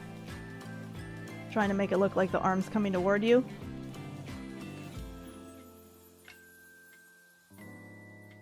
What you can do is draw through every single shape. You know? So, cylinder. Cylinder in perspective coming toward you.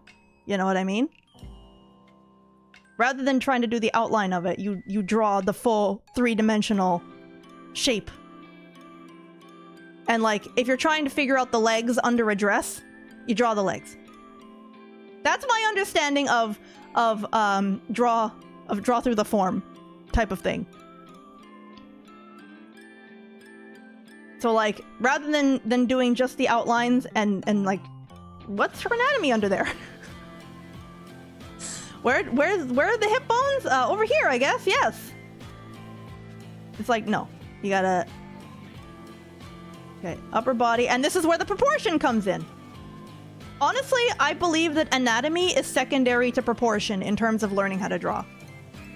At least in the beginning. Like, obviously you want to learn all the most important landmarks of the body, and there's some really good books about that. Like, you don't necessarily need to get into like reading like Grey's Anatomy and know the names of every muscle in the body, you know? You want to know the major ones, like for the arms, it's like the deltoids, obviously the pectoral muscle, the bicep, forearm, trapezius is pretty important for the back view because it's like a big triangle muscle in the back. It's like, it goes like this.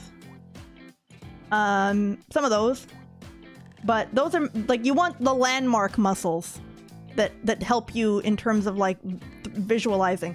But it's like, oh, I got what about the tendon in the arm here, the tendon that connects to the thumb, and it's like depending on your goals with art, you probably don't need to do that. There are some people who love drawing like super hyper like superhero style art. Like if you've seen drawings of like you've like seen drawings of the Hulk, where like every striation in the muscle is defined. It's like, yeah, okay, that's, yeah. But if you want to draw anime girls, you don't need it. I'm gonna be honest. But yeah, in this situation, like rib cage, pelvis vaguely shaped like this. It's like, oh, that's where her waist is gonna be. And that's where you hear things like so and so head's tall. That's like proportion. All these drawings are out of proportion, by the way. I'm being such a bad teacher. There. Now, okay, now the head size is more correct. I have a tendency to draw heads too big or too small. I always fix it. I always fix my sketches in Clip Studio after. But I always, even when I gesture draw, the head is always too small or too big. But yeah, I just fix it after. And that's okay. You erase, you fix.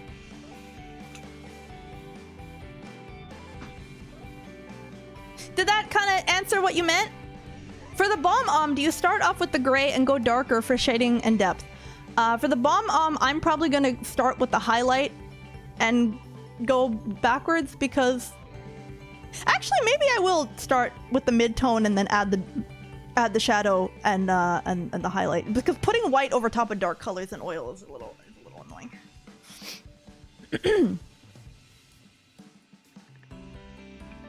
The proportions are good enough to illustrate what you're talking about, you nerd. I am a nerd! This is like... Okay, if I had to say I have any persistent hyperfixation that has lasted the test of time for me, it would be art techniques and materials. More even so than drawing. Like, I am more of an otaku about materials and techniques than I am about actually putting pencil to paper. More so than AKB! More than AKB! I've kind of... AKB is a bit in the past at this point in time. I still follow it. The Nagori Sakura was a really cute song, but yeah. Anyway.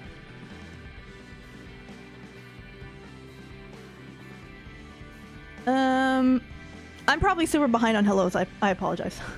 Okay, where was I? Trying to blend this together.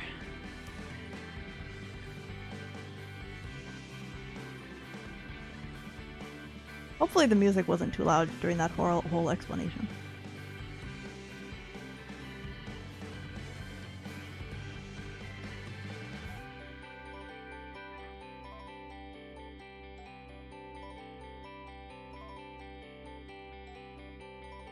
I have too much of the dark blue on my brush still to blend it out the way that I want to.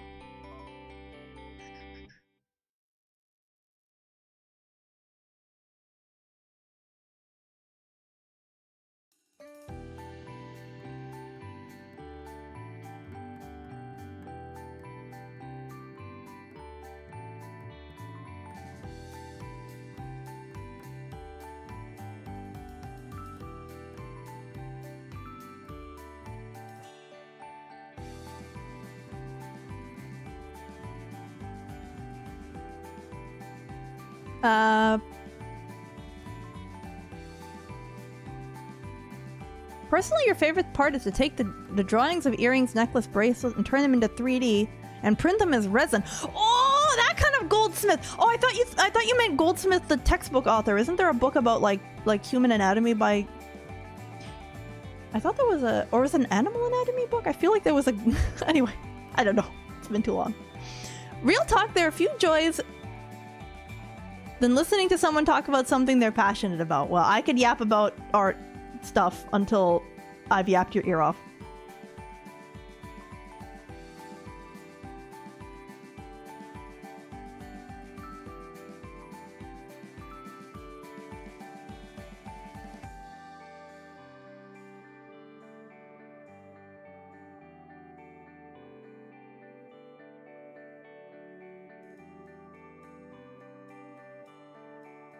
Okay, and then it's going to transition out to a darker color, but I can just kind of fill it in a little bit. This area ended up a bit too dark. I don't really know what to do about that. As long as this area is dark... No, as long as that area is... I darken that relatively, it's fine. As long as the relative contrast is correct.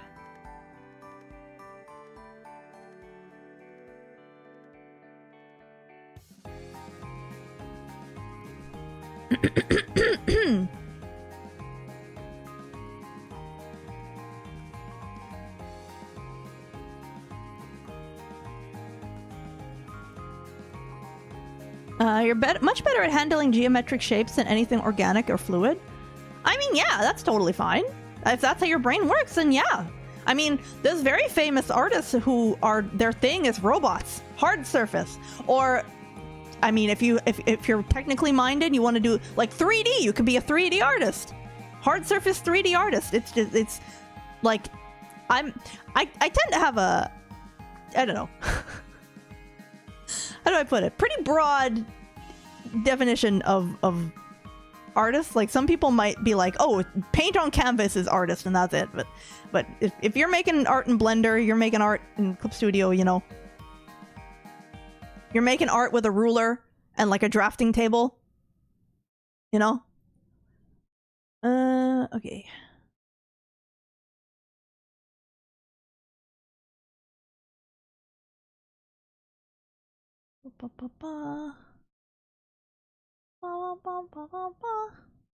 Let's go.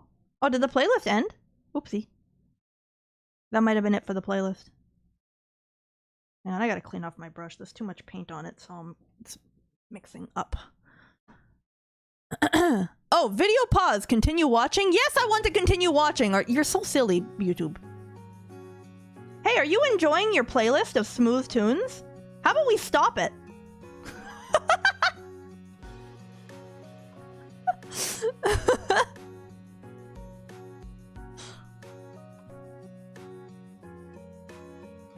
You are having too much fun enjoying your smooth tunes.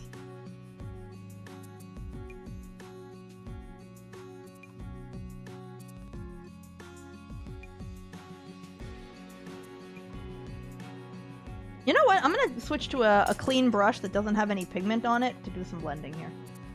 Just to soften those edges.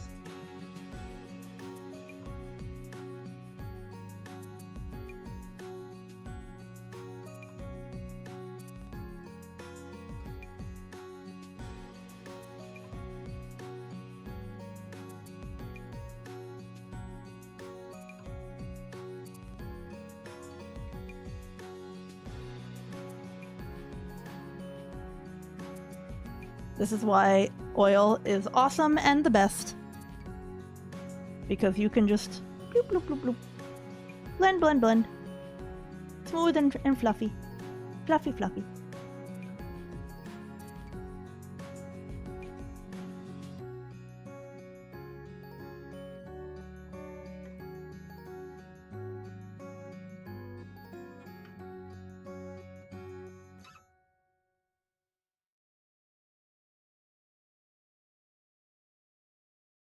Fua, fua, fua.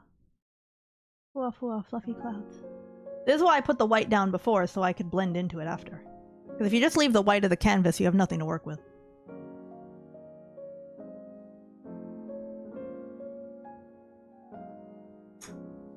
Rehydrate me? Nope, can't rehydrate. I'm painting. As a personal policy, I don't touch food or drink until I am done and cleaned up. Did anyone call you Bomb on Ross yet?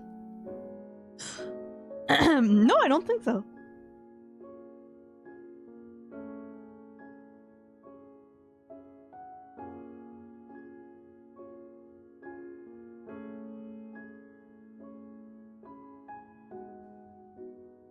I think I messed up with the shape of this a little bit.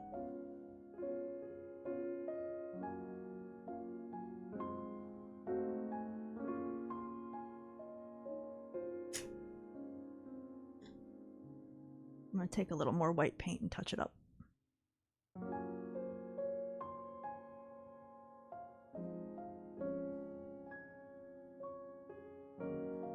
There we go. Good night, specialist. Once we're done in the clouds, I think the rest is gonna go pretty quick. This little nook and cranny over here is going to be a little tricky.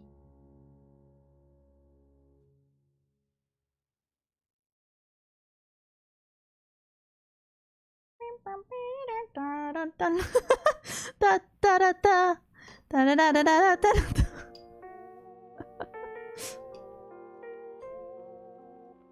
Sorry, this long brush, I keep hitting the wire of the webcam.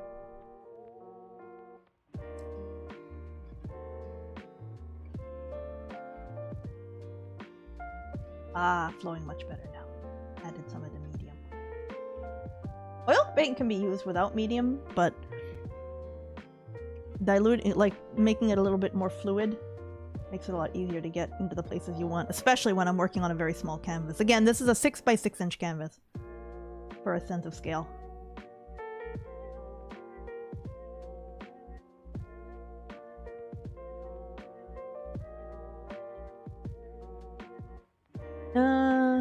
Okay. I think I can start. I can move on to the next color. The next shade in the sky. Ho!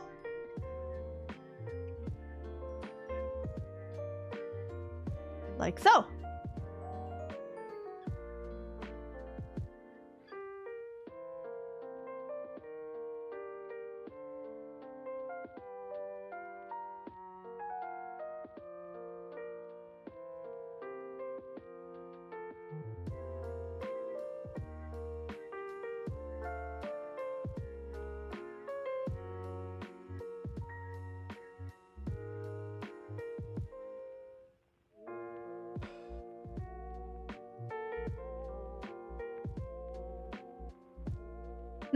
Oh, it's art style?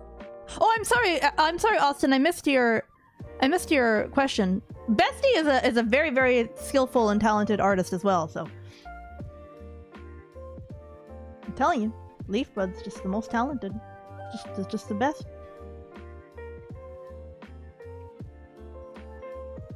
Okay, I'm gonna have to blend that to get it nice and smooth.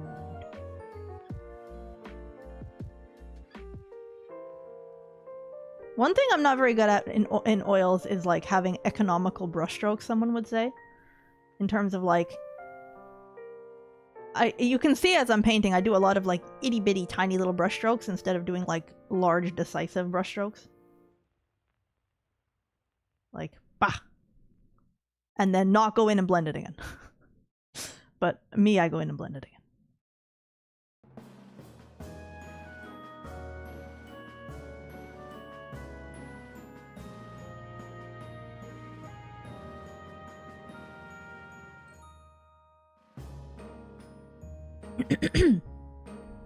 Bob Ross style painting with maple stream. I have done that once or twice before.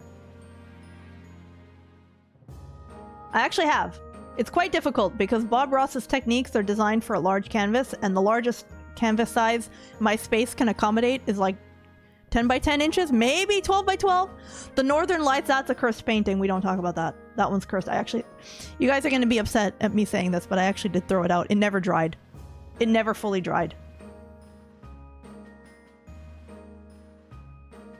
I'm sorry if it disappoints you, but it never dried correctly. Because the acrylic underneath that we watched the paint literally dry, it never dried. Like the acrylic was still wet under the oil.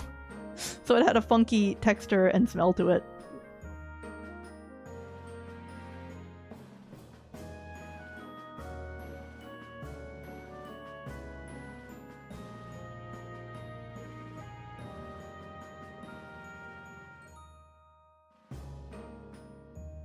But yeah, this whole sky has been pretty much monochromatic, which is what I wanted to do today. I wanted to keep it, like, pretty monochromatic.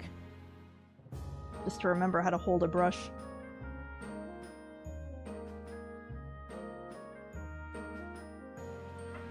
Keep it simple.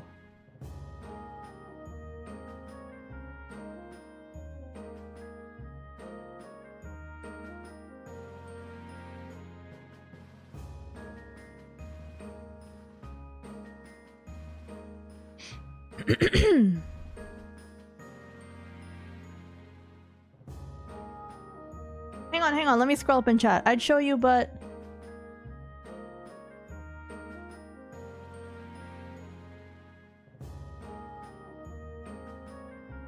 I'd show you, but Maple what? Sorry.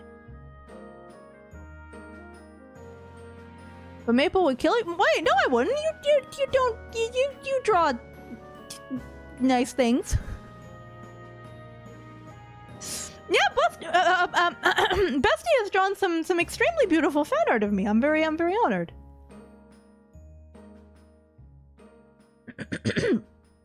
Pardon me. 90% of Minecraft gamers quit before watching the paint dry all the way. At that point, you'd make it a meme canvas. I don't know. Okay, we're gonna go back to blending now.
I think the sky is almost done.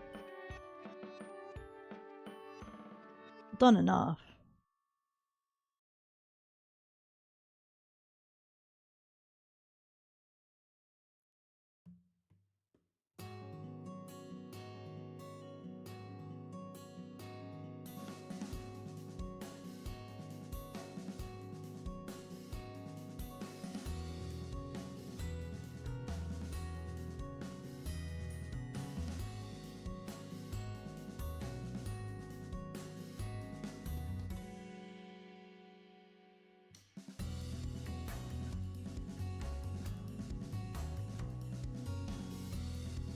I think I painted over an area that was supposed to be light, and now it's not.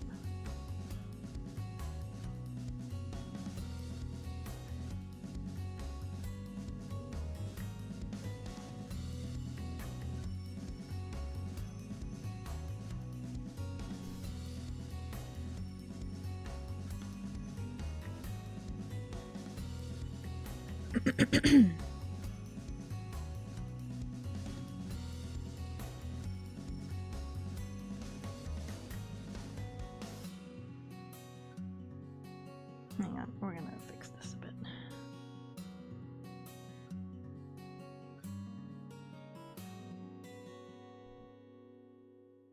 Think I'm gonna head out for the night, but thank you for the input and advice. Do your best to try to remember. Well, the VOD will be available. Do I do much watercolor painting? I have done a little bit of watercolor painting. I would not say I'm particularly good at it.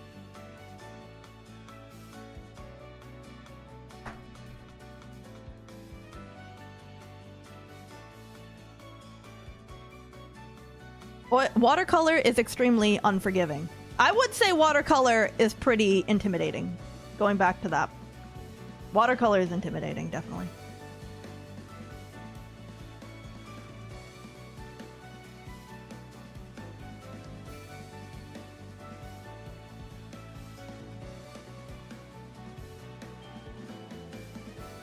Because there's no takesy backsies in watercolor.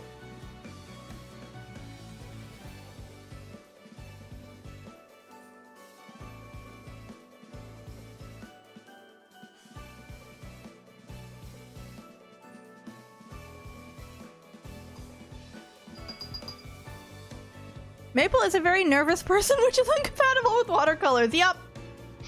Very true.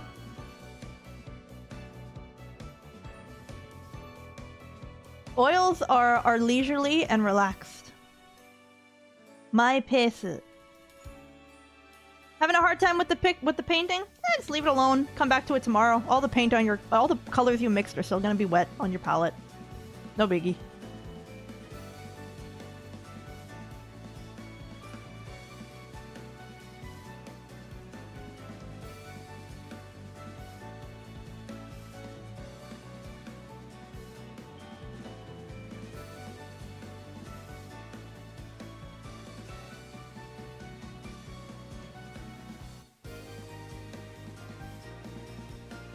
This music sounds a little bit to me like that one,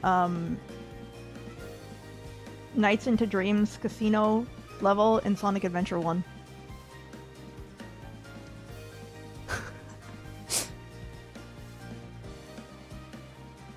The part where it goes doo doo doo. I keep thinking it's gonna go doo doo doo doo doo doo doo doo doo.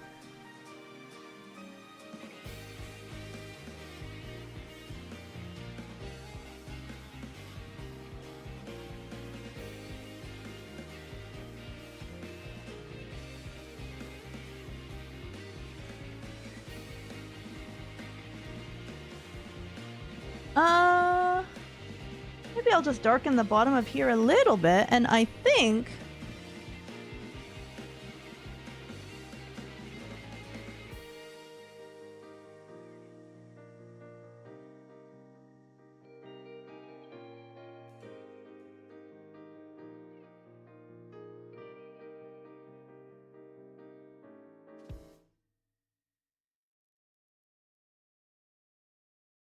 There we go. I think the sky is done-ish. Uh-oh. What are these little bits of dust on the canvas here?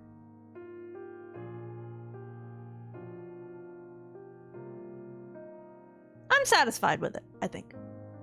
Maybe.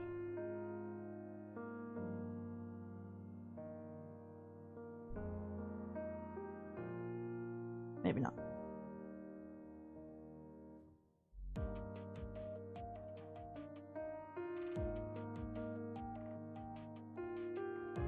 I'm just gonna keep noodling with that same part over and over if I don't stop. Okay.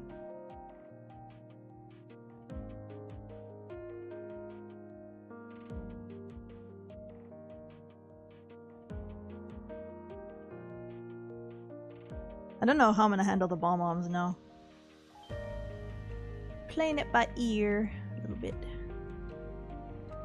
Okay.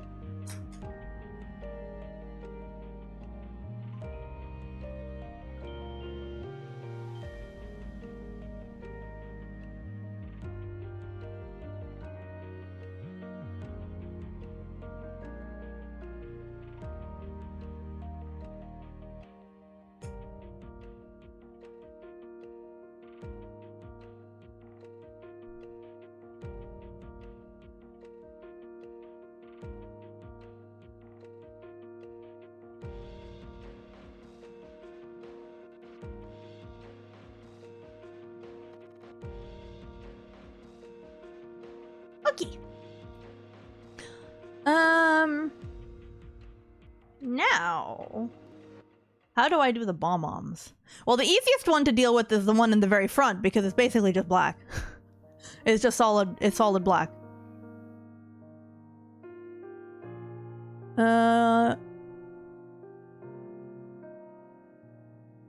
Oh shoot! I'm sorry. I feel like there's conversations I'm missing in chat. I'm really sorry.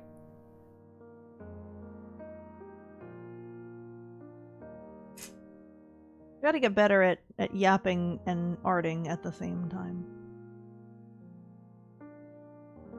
Why is there like lines here? Is that because is it because of that medium? It like left streaks? Huh.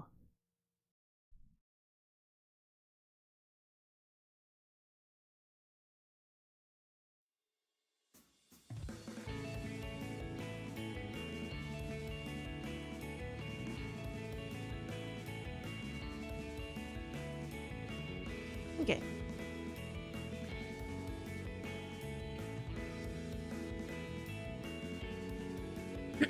Okay. So what I think I'm gonna do is block in the bomb-oms. Like just treat it like a scale, really. The thing is I have to mix the color. Now that I look at them, relative to the sky, they're a little bit purple. So I think I'm gonna get, like, maybe an alizarin crimson. Hang on. ちょっと待ってください.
Somehow, got paint on my fingers. Don't even know how. At least it's only blue. At least it's only blue and not the yellow.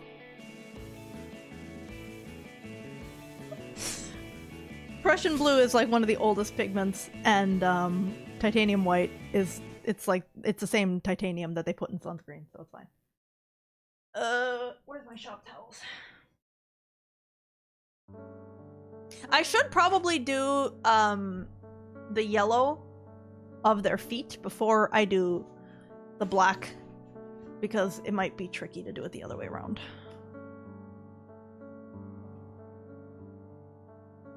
Now that color is gonna be tricky to get like that warm dark blue. I'll mess around with it. We'll see. It close enough is okay. Okay. Give my brush a little swirl in the not solvent.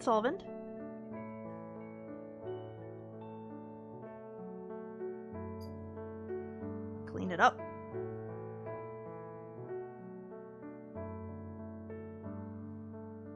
No, the paint itself isn't toxic. I mean, I really shouldn't be getting it on my hands. But it's okay. I will live. Would the yellow get a touch of red for the shading? Well, looking at the official art, the shading is actually like pretty gray. So I think I might just... But then again, if I use...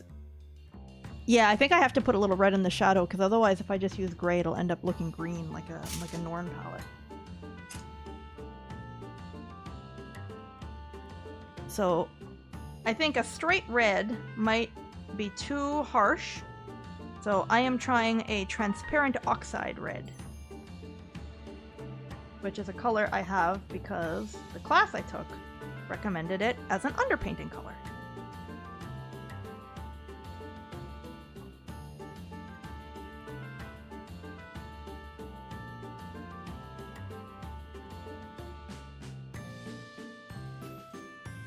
I'm so behind on hellos. I'm sorry, everyone.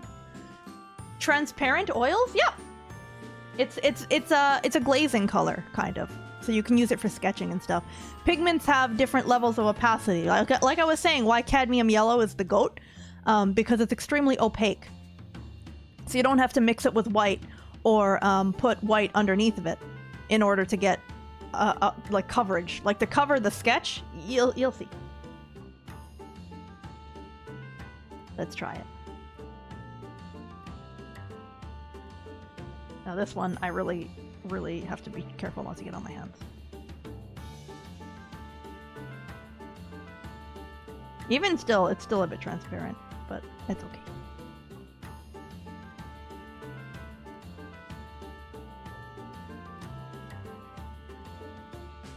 It is more opaque than like any other yellow that I know of at the moment. Look at that, it actually covered it. I feel like it should be specified not too toxic applies to your skin, because anything with cadmium is ruinously toxic if you eat or drink it. Well, that's why you don't want to get it on your skin, because then you might accidentally go eat or drink something with the residue on your hands. So this is a color I have to be very careful about. Which I will be. It's all good.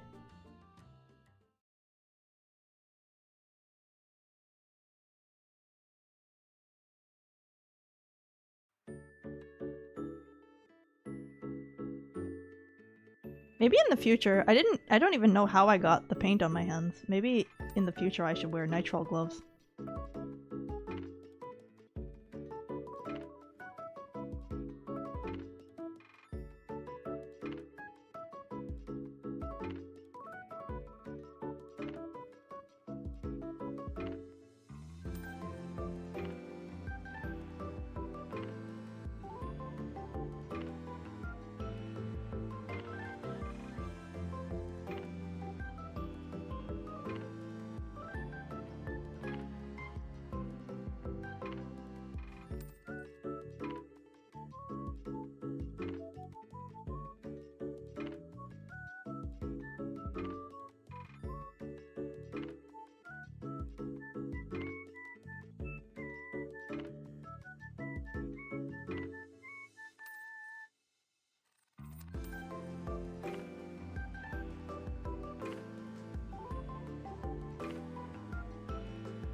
The way in which pigments for paints are derived and what way they are suspended is an interesting subject all on its own. I agree.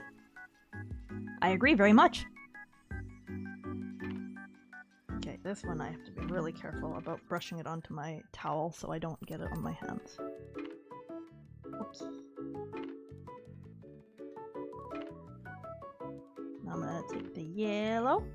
I'm gonna take the red.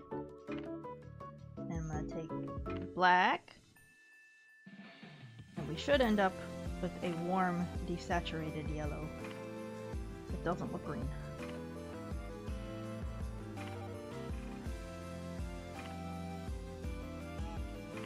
Pretty close, actually.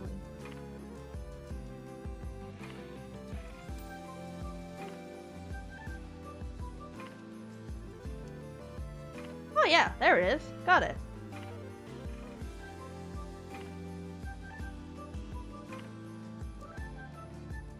Actually, that just looks like an ochre color. I could have just used ochre. That's fine.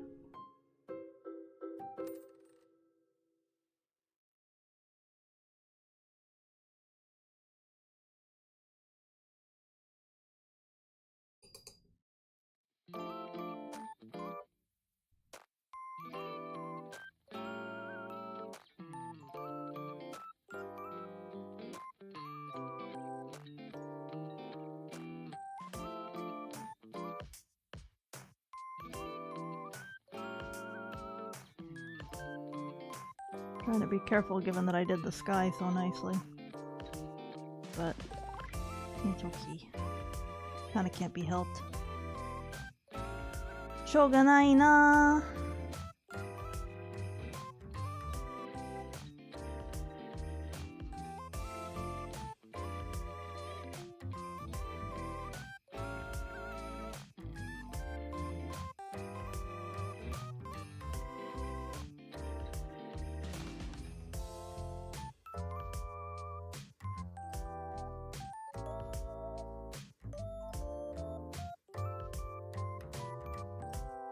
Bum, bum, bum, bum.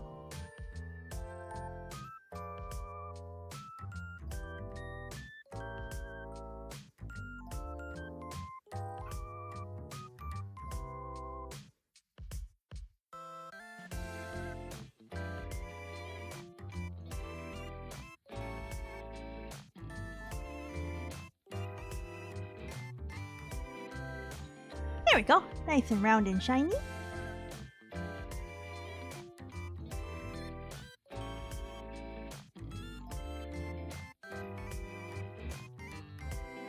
And I'm going to make it a little darker on that edge. Yeah, I could have just literally used. I could have literally just used like a yellow ochre.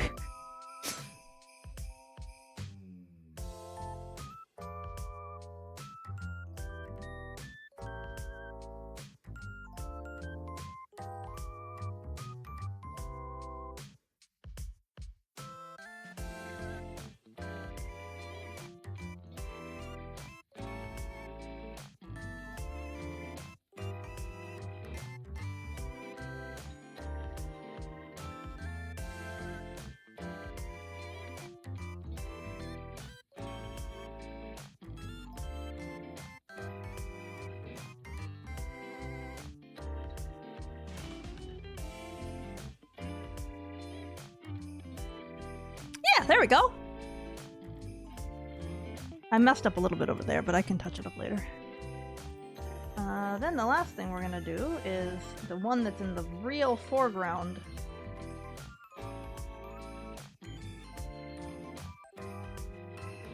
This one over here.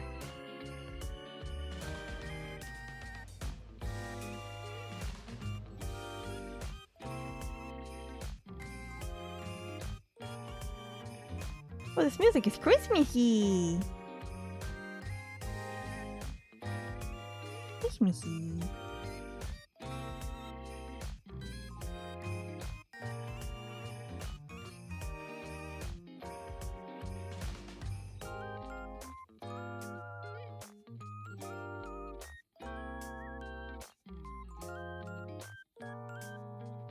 Uh-oh, messed it up a bit.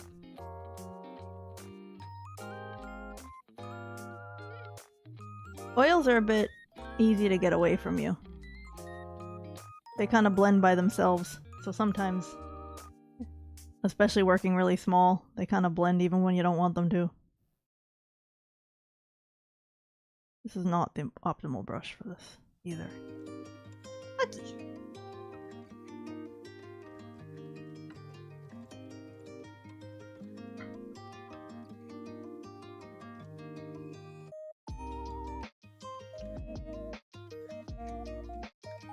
Oh, I still have to do the I forgot about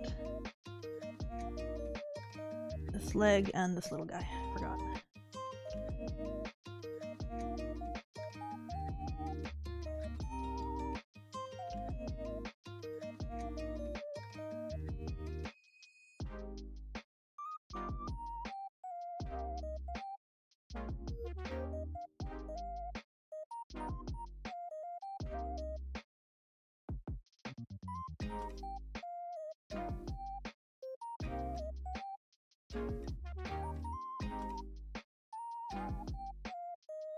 Okay.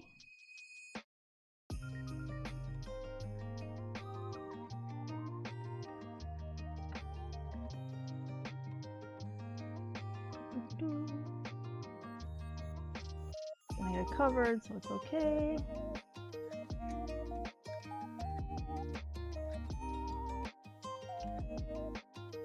And I get covered, so it's okay. Okay.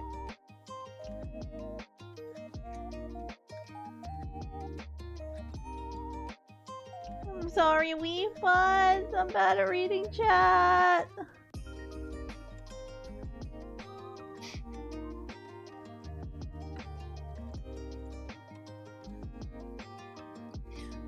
Okay. Oh!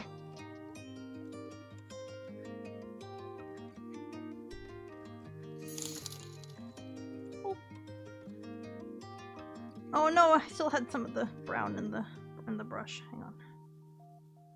Chat message, hello!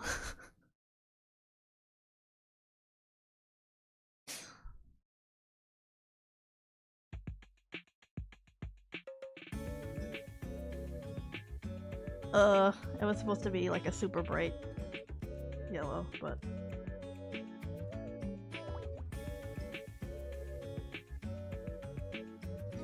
I could go over top of it another time.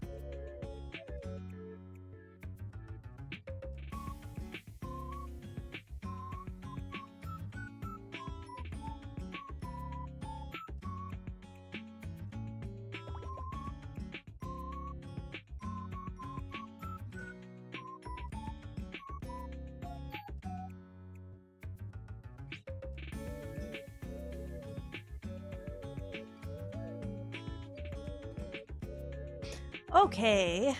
Oh, I forgot to paint the whites of their eyes. I think I have another small brush I can use to do that. Okay. I think the yellow is done. We are done with yellow.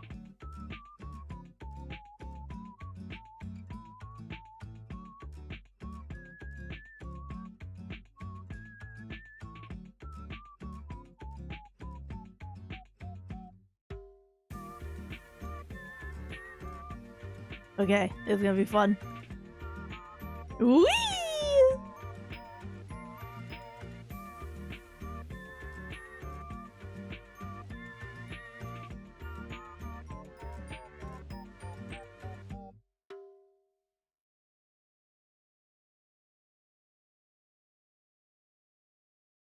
Needs more blue.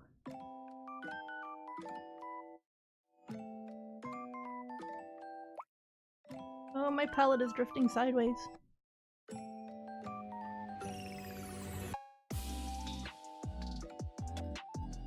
Need a little bit of medium. I gotta throw out this rag. That's the cadmium rag.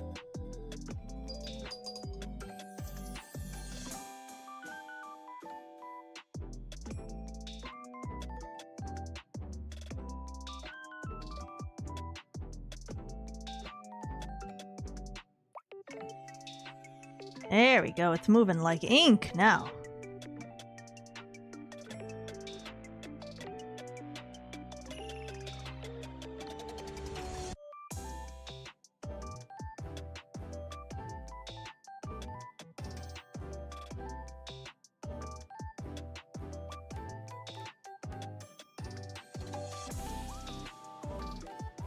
Oh no! Oh no! It turned green! Oh no, the oxide is closer to orange. It's closer to yellow than it is to red. It turned green!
Okay, that'll do. That will do.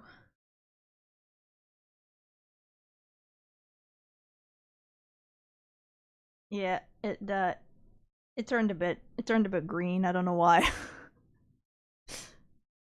All right.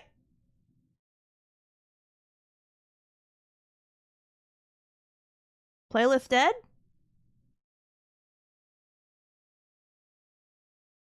Playlist dead?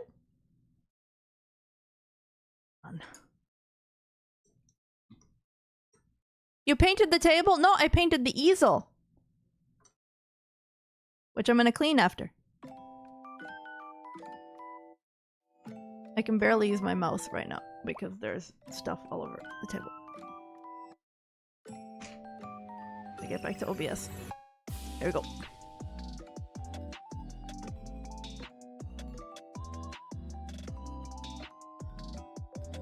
I hope the music has been good. I've been enjoying it.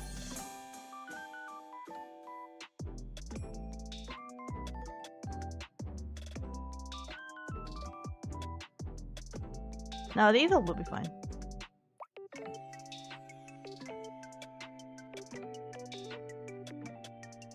Okay, and it keeps that color until like here.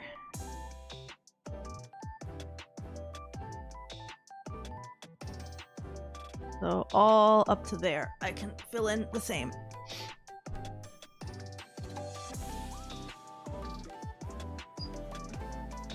This medium stuff has, in fact, been successful at being what I would want out of a medium, which is making the paint move.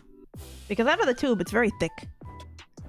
Want to see Maple try pastels? I don't think I've ever used... Actually, no, I don't think I've ever used pastels, really. Maybe in, like, school once?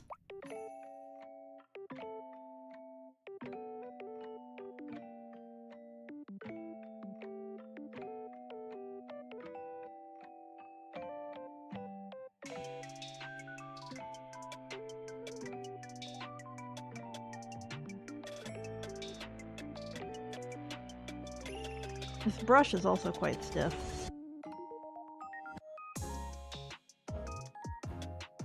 See, it's green!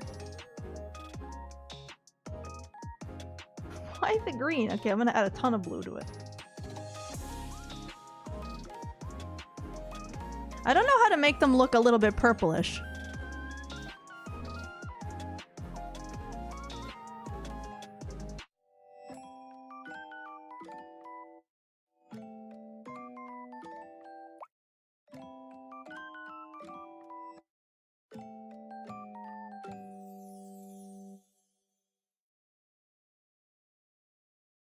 Oh, that was dicey.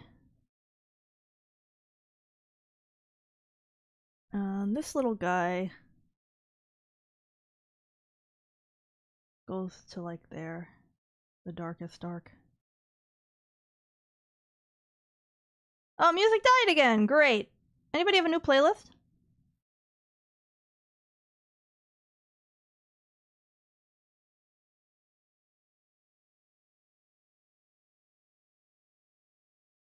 Check tone zone? Unfortunately, I cannot.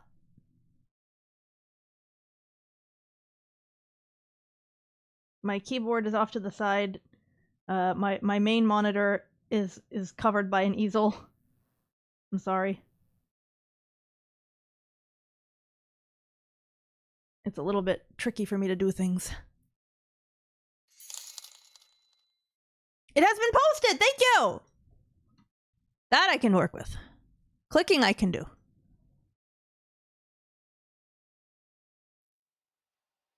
Ah! Oh, that was the cadmium yellow brush that just fell on the floor and fell on my pants.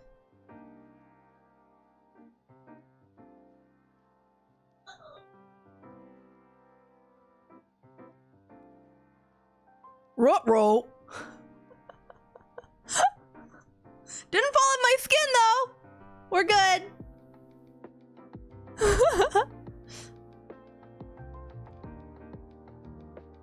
Hang on, I do, though, have to get another brush.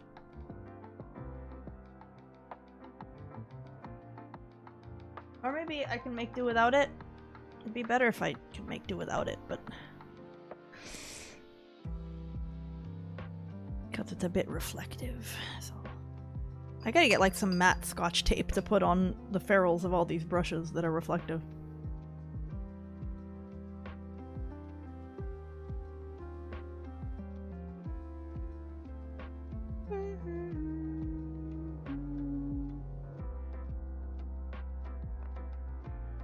I'll just thin the paint more and use the corner of the brush like this, and it'll work. It's basically like ink.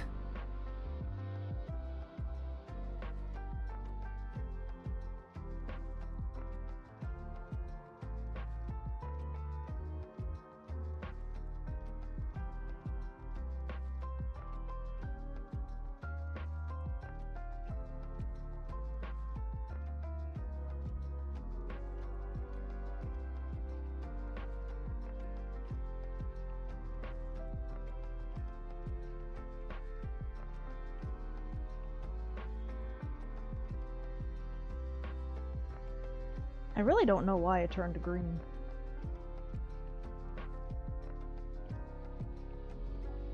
But it's so dark that you can barely tell.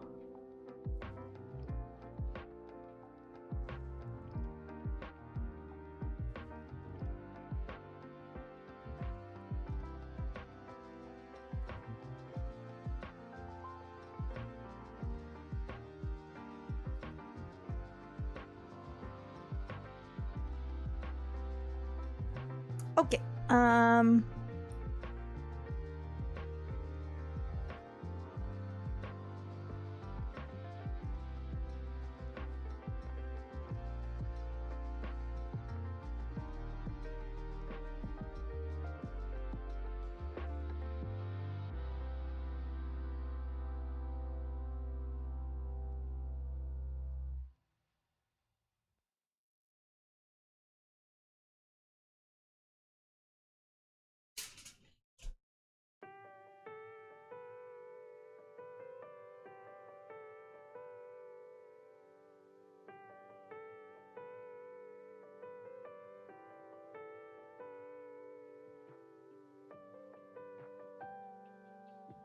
Hang on one sec. I'm gonna get that other brush. I think I need it for the eyes. One sec.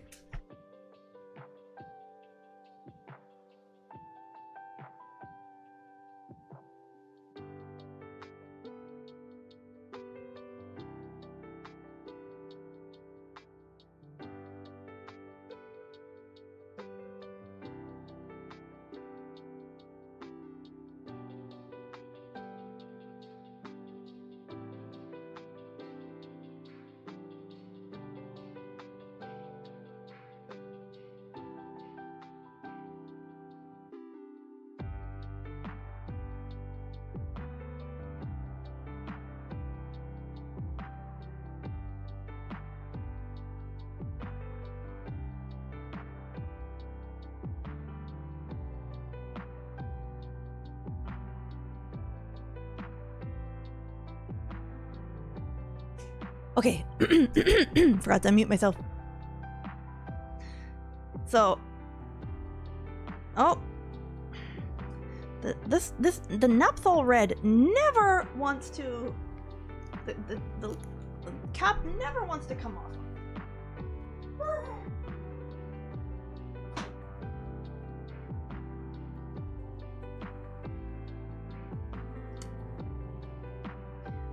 Okay, how about you, quinacridone magenta? Nope.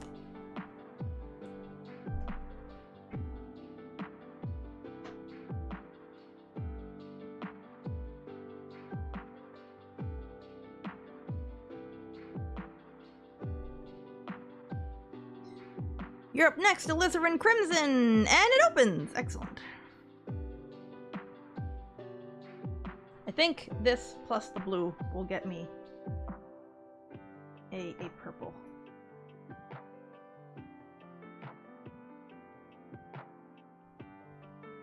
Nice nails. Ah, thank you.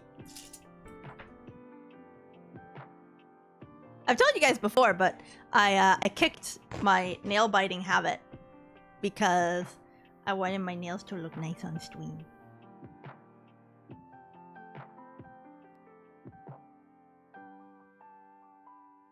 Hello, Tulu! I forgot to say hello, I'm sorry.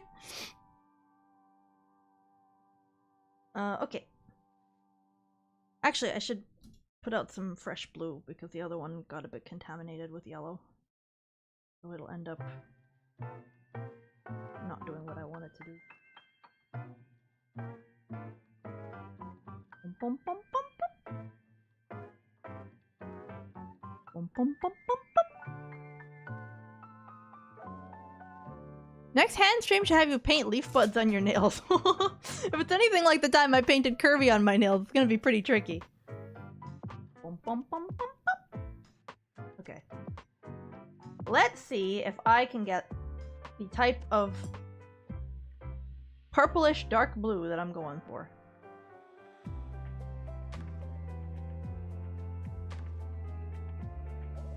Does it even look purple?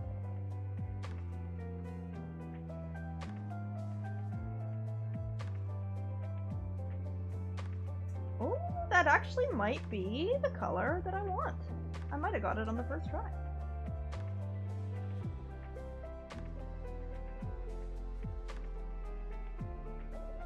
That's not bad at all. And then I'll add white to it for the highlight.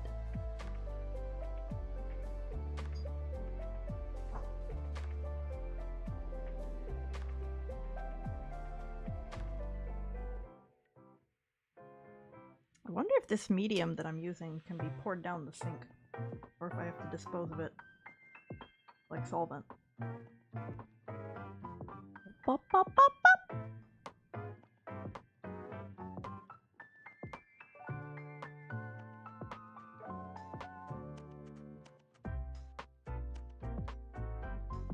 Pop, pop, pop, pop. Pop, pop, pop, pop, pop. Pop, pop, pop, pop, pop, pop, pop. Pop, pop, pop, pop.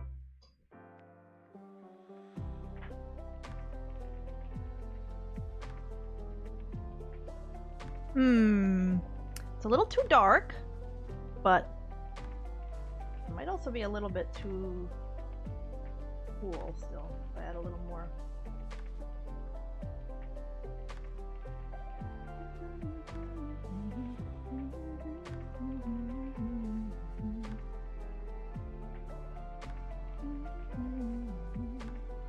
There, that might be it. Yes! Yes! Probably doesn't look much different on camera, but trust me, it's much better.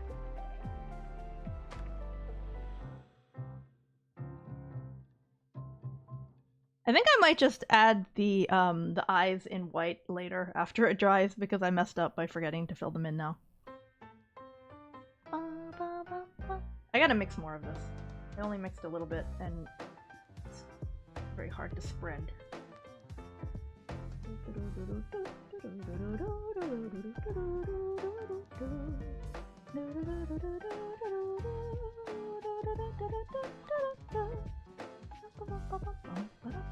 Oh, I gotta show you guys later that I can whistle the Moljera theme from Wind Waker. Someone remind me before I go offline.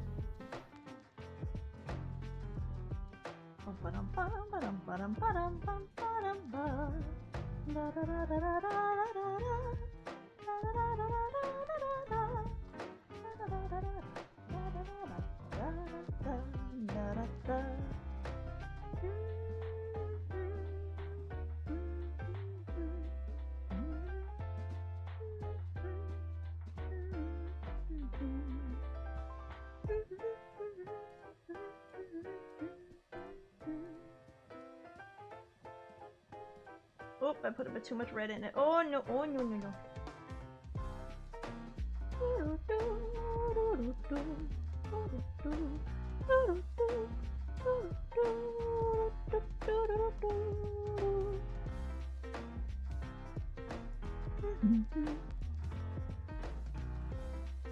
Now we're gonna blend.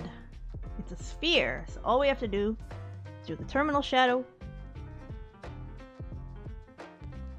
and then the specular highlight and blend. I forgot about the little silver bit on the top.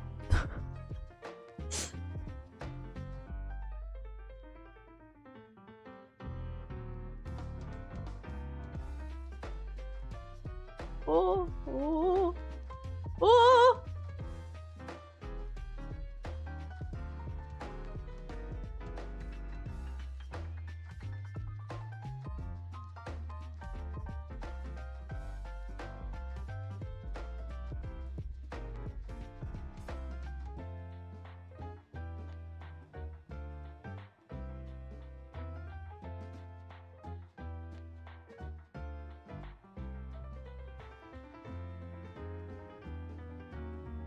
Yeah, because once this is dry, I could add the white on top that would be opaque.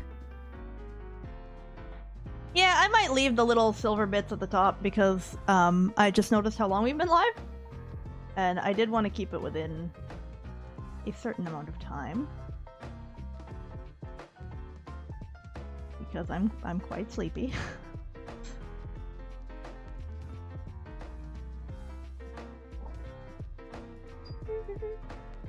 But I think this size of painting is very good. It's very realistic to finish in one sitting.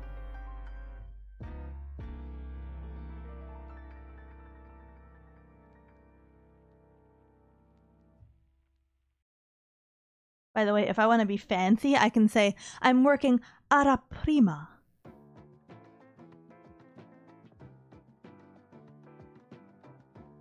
+2 to anybody who knows what that means.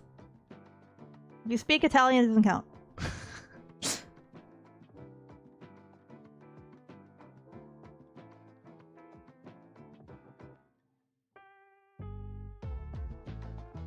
Alla prima. The artist buds may know it. You may have heard it.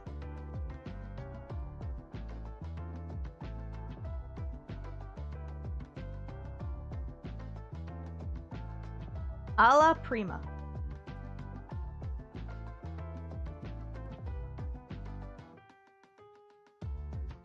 Ooh. Am I gonna jump into the painting when it's done? I don't think I'm gonna fit. It's kind of small. It's a really small painting.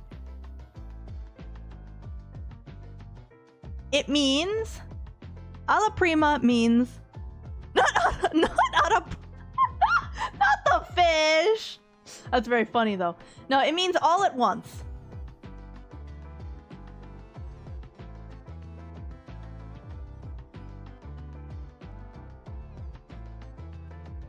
So basically, like, I'm not doing an underpainting, I'm not doing glazes. One sitting and it's done.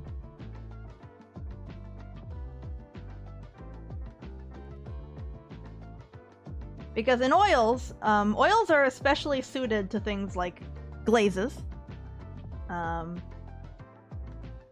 a lot of people work in layers. And you can get like really, really advanced techniques doing that. But then you also have to keep in mind something called the fat over lean principle. Which is that layers underneath have to have less... like they have to be... Okay, it's the amount of... Because it's oil painting and not acrylic painting, it's literally the amount of fat in the paint. So like, thicker oils have more fat... And they'll dry at different rates, and in order to have a structurally sound archival painting that won't crack in the future, you have to use layers that are thin, so more solvent, less like linseed oil, and then the higher up you go, you use more thick mediums. Yeah. So, given that I just paint alla prima, basically, like in one sitting all the time, the only painting I've done so far on stream that with multiple sittings was Todd Howard. But yeah, since I do it all at once, I don't have to worry about it. Alla prima, all at once. But if you want to work in layers and you don't want to worry about fat over lean, you can do your underpainting in acrylic. But really, it's not too hard to think about it. It's just for your base layer, only use like solvent. And then for your next layer, use like linseed oil instead. I think that's how it goes. Could be wrong.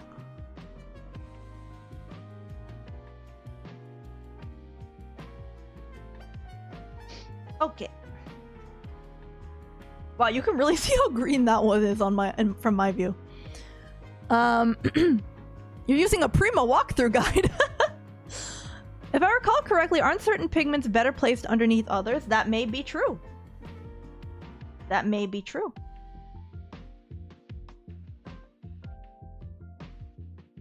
I'm actually not, like, an expert.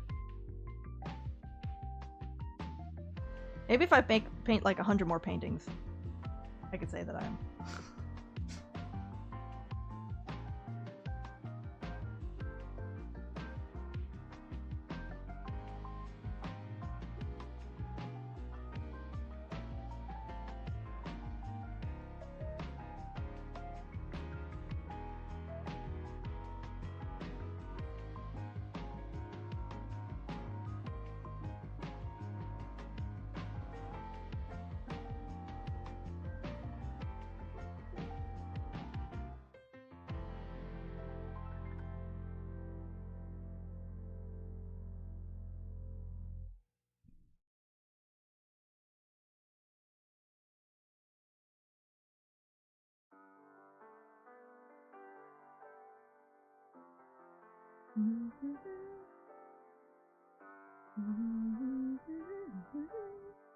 This is a great playlist, thank you. Oh no, his poor eye. Oh no, it's getting away from me.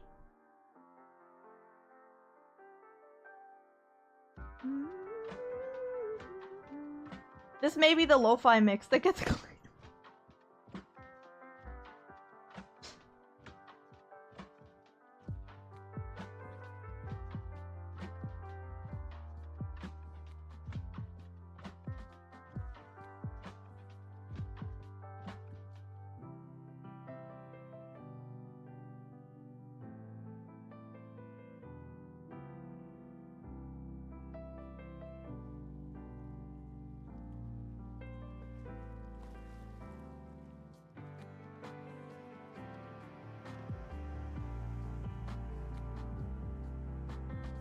Maybe I shouldn't wuss out, and I should do the top as well. The little nubbin on the top. Okay, we're gonna go back into the white. I'm gonna make the highlights on the bomb-bombs.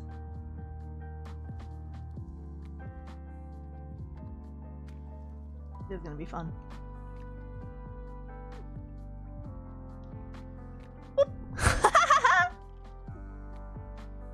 I'm gonna blend it out a little more than that, but that's very fun.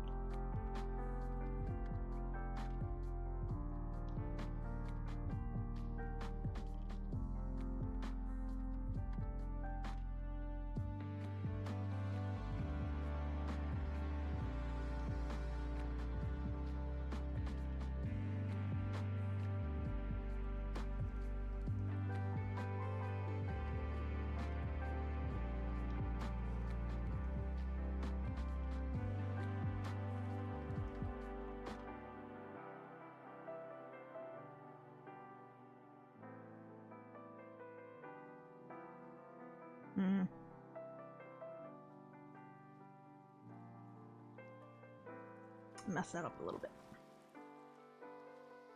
I need to put a little more white on the canvas.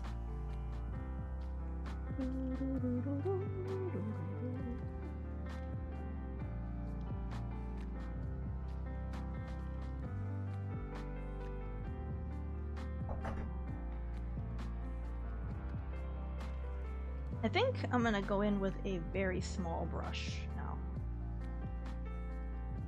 I'm gonna put this brush over here. That's what I should have done with the cadmium gold brush. That's okay, I'm gonna go clean everything really well after. Sorry, I just realized I haven't been talking into the mouth very properly.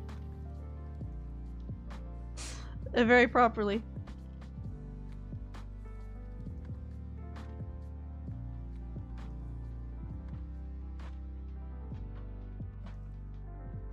Nice.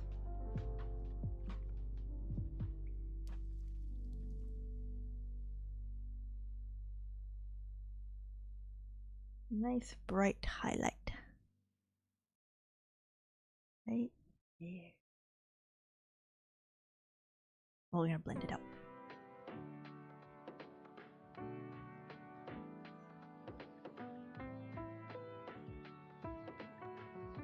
Now we're gonna blend it out.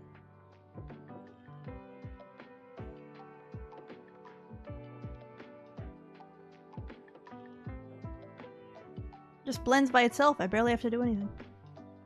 Nudge it around a little bit.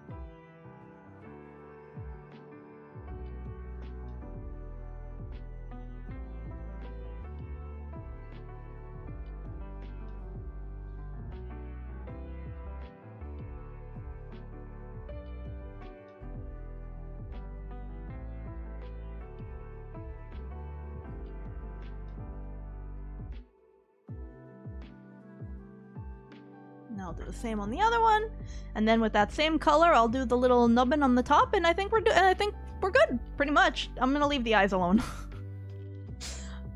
I might just clean up the edges of them and leave them alone. I think I messed up by not putting some white down there, because if I do it now, the white's gonna blend with the dark blue around the corners.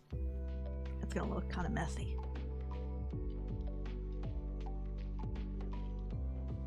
I ran into that same issue with the Todd Howard painting where there was some little white details that had to be done after, and then I just kind of forgot and never did them. Oopsie.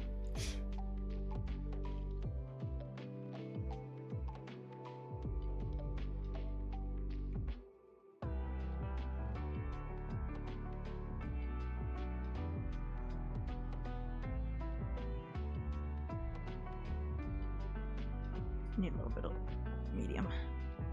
Yeah, this medium ended up working out. I think it's good. I will use again. And I like that supposedly it's actually not toxic. I still keep the lid closed though.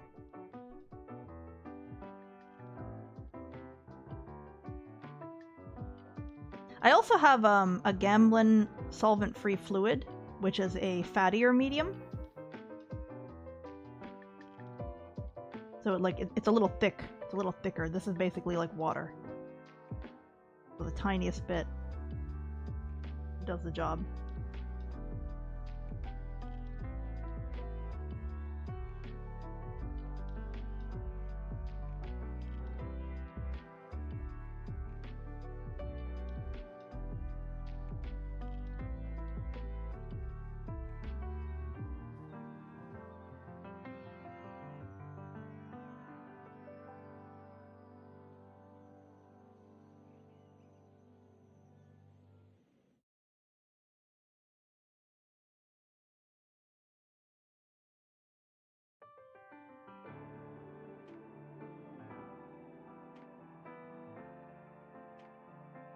Ooh, it's Bowser music.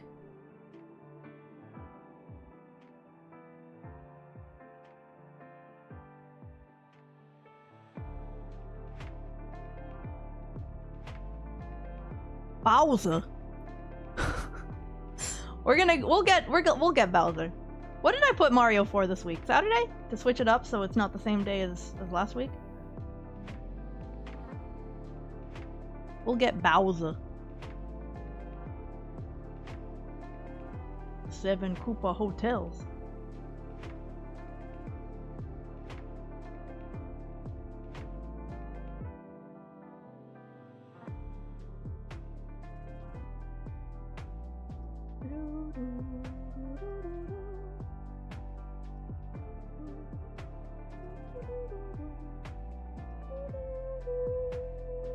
There we go!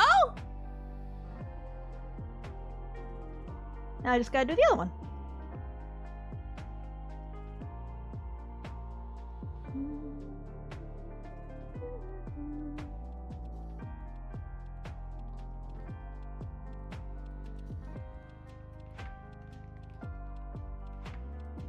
And just for reference, the entire painting is still wet. Like if I took my little rag here, my blue shop towel, and rubbed it, it would all blur. That's how oil paints be.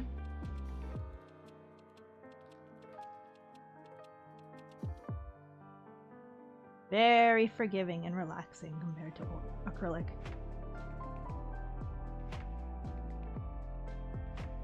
Has Meeple said what she nommed today? I had a coffee.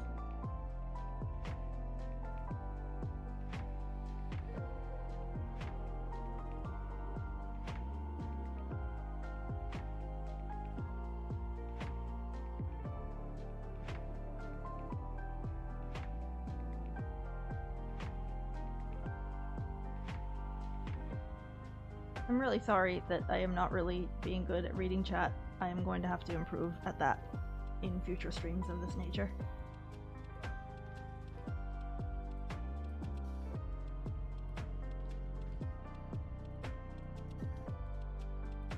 It seems my yap and concentration skills are separate. Yeah,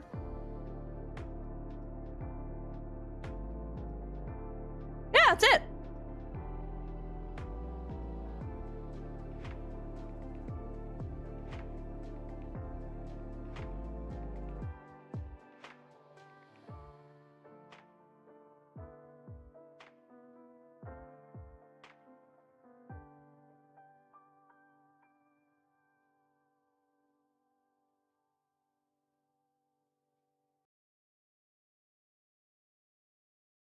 Oh, I guess I could fix up these stems since now that I have the more precise brush. They're a bit green.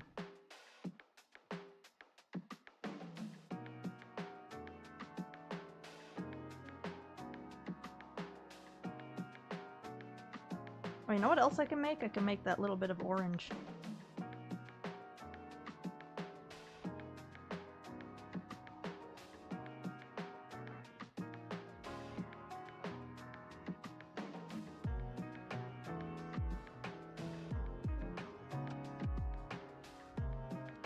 Oh no, it turned green!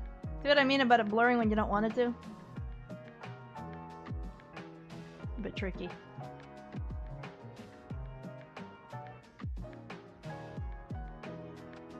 Yeah, it's something I'd have to adjust.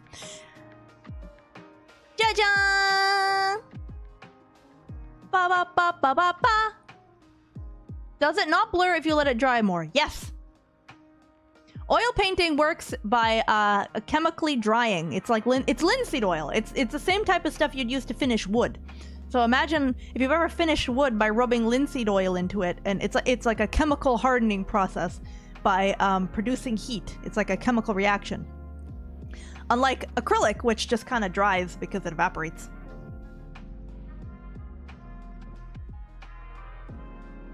Hey, so when can I buy a maple original?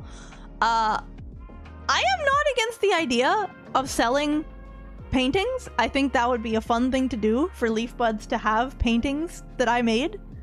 But I want to paint more paintings and have like if I am going to sell paintings, I want them to be something that you can frame. I want them to be something that will last. That in 10, 20 years, it won't fade, it won't crack, it won't flake. I want to get like good quality substrate instead of like, you know. They already are that.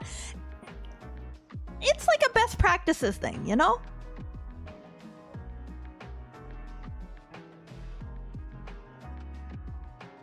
Is anyone else in your family an artist? Not really. I am the odd elf out in many ways.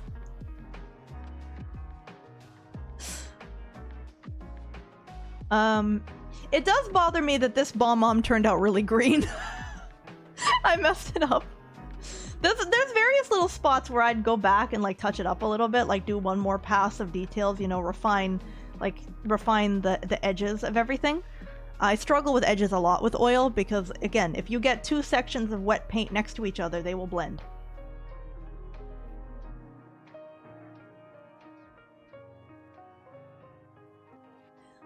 Oh, I just realized. Do you see that streaking in the corner? Do you see those streaks in the corner? That's because the acrylic underlayer didn't dry properly. That had appeared before and I brushed it away. And it's back, and now I know why. So that means that'll probably never dry correctly.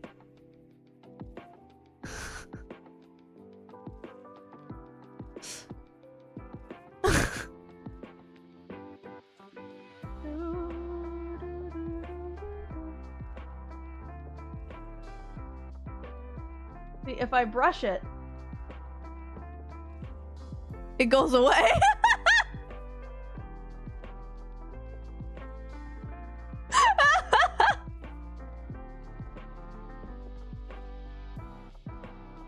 It kind of goes away if I brush it.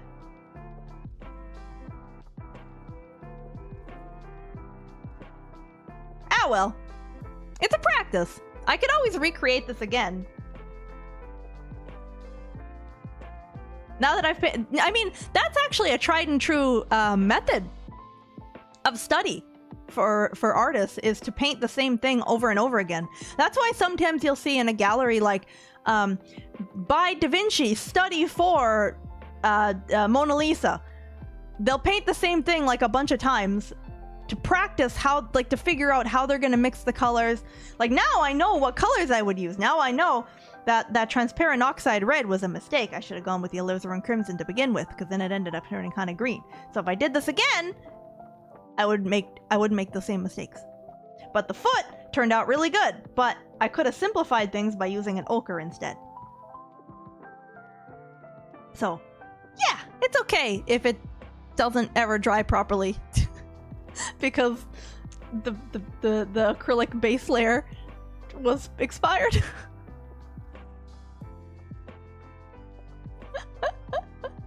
A good exercise, yeah. Yeah. This paint on my hand. I gotta wear gloves next time.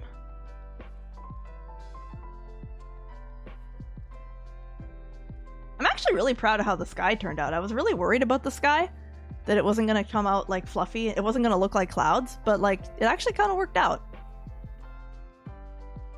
Regarding miniature paintings, you have one from Japan done on the inside of a glass sphere that can't be more than a couple inches wide. Miniature painting actually does intimidate me.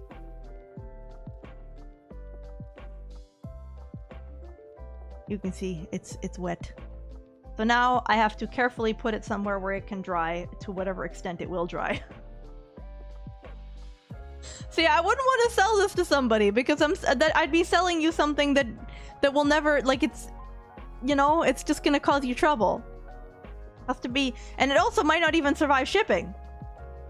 Like it might blur or something. You know what I'll do? I'll use this as practice for varnishing. Because I've never actually varnished an oil painting.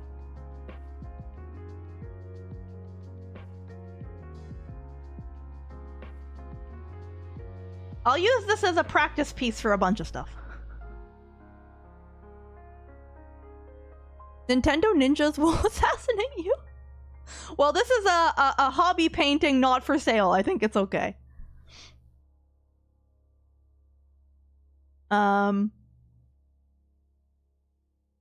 But yeah, I mean, I could do like video game environment paintings. Like, I wanted to do still lives of like props from Oblivion Remaster. Remember, I was taking tons of screenshots when we played that. I think Dark Souls and Elden Ring are ripe with beautiful things that I could paint.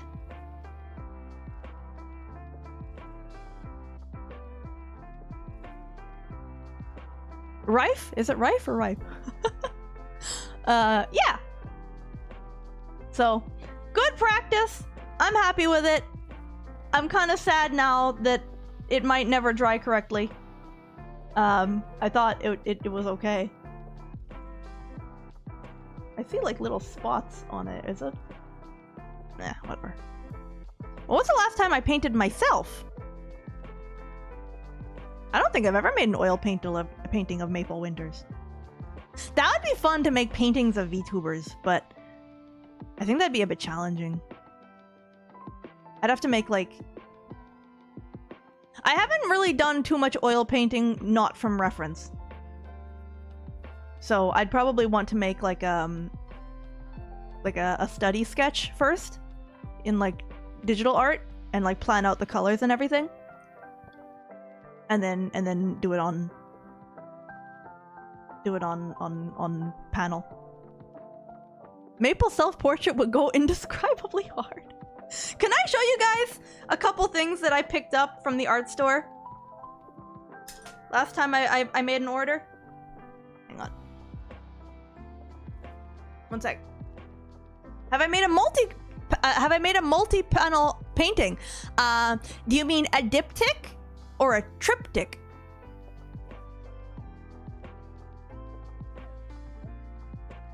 Yeah, I did in school. They made us do one time.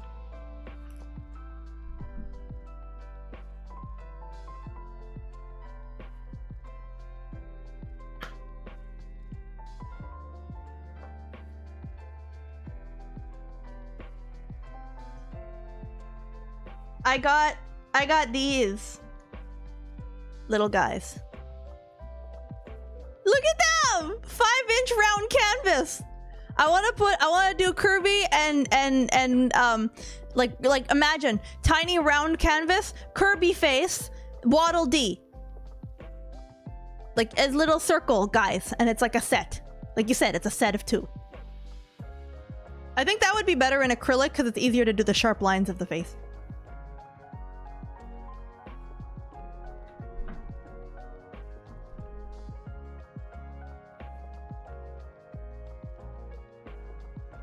Wouldn't that be 4 colors each? Yeah, nice and simple. I don't know if I would do it on stream because I probably would want to use like a really small brush and get close up to the canvas, and that's not really something I can do on stream because the canvas here is like an arm's length away from me. Like here's my hand. Okay, here's my hand. Oh my god, my hand looks so dry! No! I will go moisturize immediately. Oh my god, I'm so dehydrated.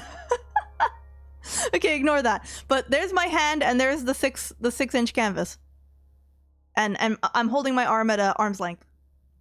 Moisturize! It's probably more that I'm dehydrated. That could be. Gotta work up to Meta Knight and DDD. Oh, for DDD I could get a bigger circle canvas. They had all sorts of sizes. Wait, did the music die? The music might have died. Anyway, ja-ja! Ba ba ba ba ba ba.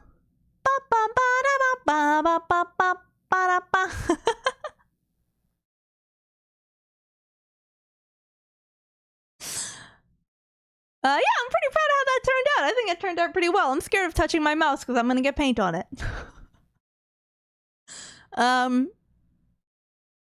Okay. I'll just clean it after. I didn't get any cadmium on my hands, so it's okay.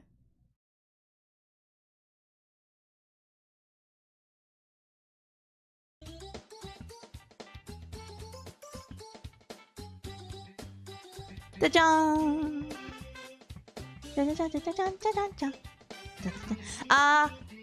Yeah, anyway, what do you guys think of the stream? I'm very curious to your opinions. I do apologize that I didn't really read chat very much. I guess don't know what to do about that. But 10 out of 10, really? Very comfy, loved it. Love watching you paint.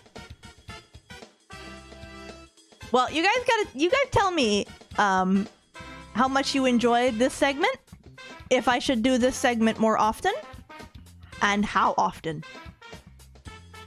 Like, should I do one a week? Aren't the eyes supposed to be filled in? Yeah, if I fill them in right now, the white paint is gonna blur with the dark paint, and it's gonna be very blurry, and I'm just gonna leave it and wait till it dries and add it after. And then I will, yeah, I'll practice like adding extra little details to it. Was relaxing? Regular would be appreciated? Well, I made the me holding a brush pose on the model because I think it's something I'd like to do semi-regularly. Would be great to see you develop week by week. Loved the joy of mepping. Relaxing stream. Genuinely impressed by your painting skills. Oh, thank you. Yeah. Oh goodness. Oh goodness.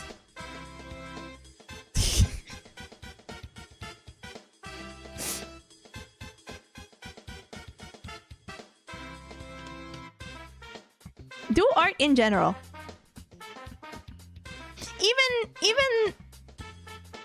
Even like digital art streams, because digital art streams is something that I've done as like a segment on and off of like doodling, like riffing with you guys, drawing things that like drawing jokes and stuff.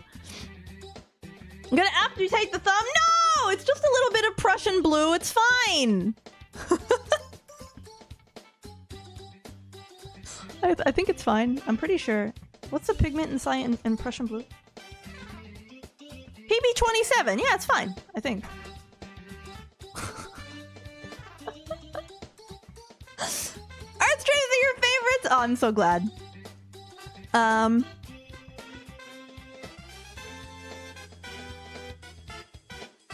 Oil painting does go crazy. It's old school. Why is her finger blue? Because I think what happened is that when I wiped my brush off on the shop towel, some of the pigment bled through. It's a good thing I wasn't using solvent, huh? I was using not solvent. A diluter, apparently. So I just have to make sure I wash my hands really, really thoroughly and moisturize them, and I should be okay.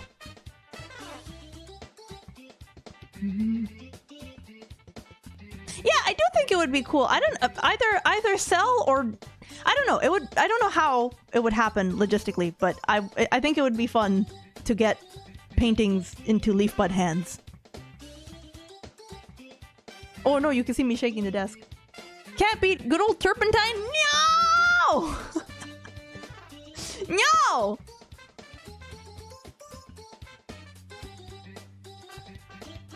Yeah, these type of little panels, 6x6 little panels, are not very expensive, but better quality panels can be a little bit pricier. Like they could be like $10 each, depending on the size. If it's around this size, like $10 each, to get like a more gallery quality panel. This is more like student grade. These kind of paintings would be great for a charity auction. That's true. If I ever had the opportunity, yeah, that'd be fun. The only problem is that this is gonna take like weeks to dry. Like me varnishing this is gonna, I won't be able to varnish this for like at least like, probably like a month.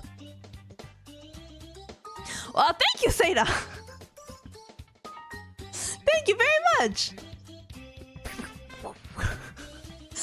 Thank you. Is it true that oil painting canvases are shipped by actually rolling the things over? Huh? Mods make it dry faster. It could actually. There are mediums you can add to your paint to make it dry faster, like Liquin, like Winsor and Newton Liquin. I could try that actually next time. I know that Liquin is very popular for underpainting, so like you can do your underpainting and with Liquin, and then it'll be dry the next day.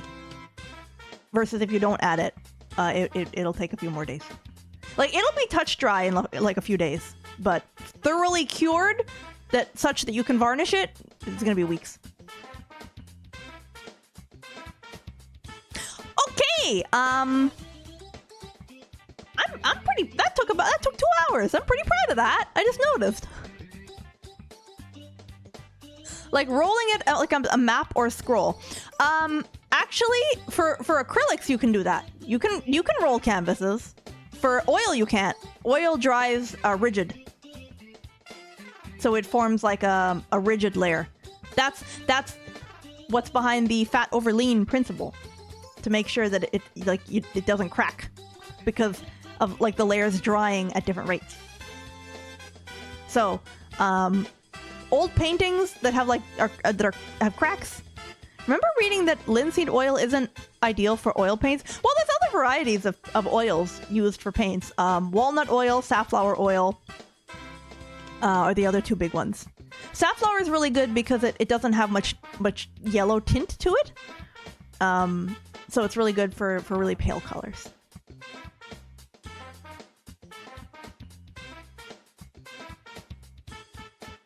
Linseed oil also has the property of being very flammable. That's true. You have to dispose of your rags correctly. That's true.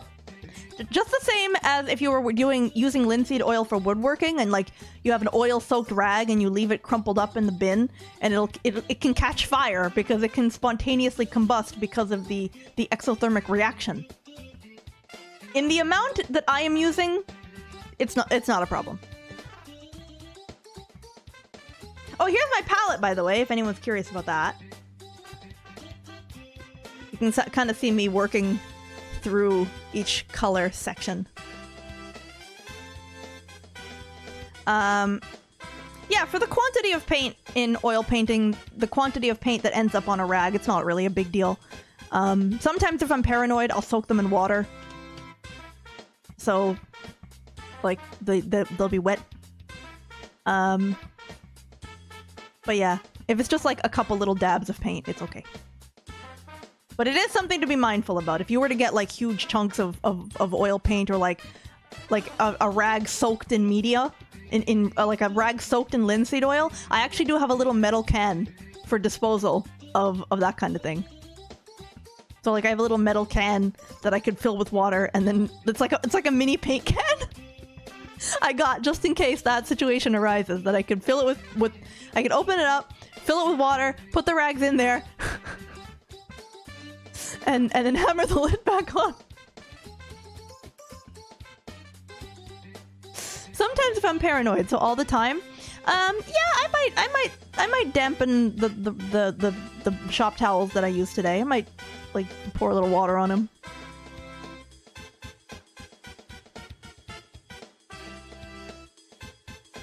Why is it?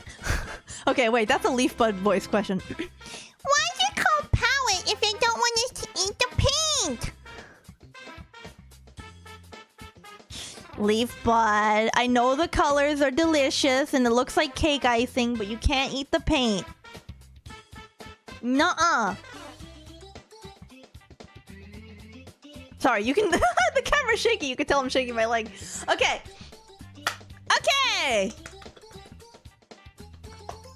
We should raid somebody. I'm really glad that you guys enjoyed the stream.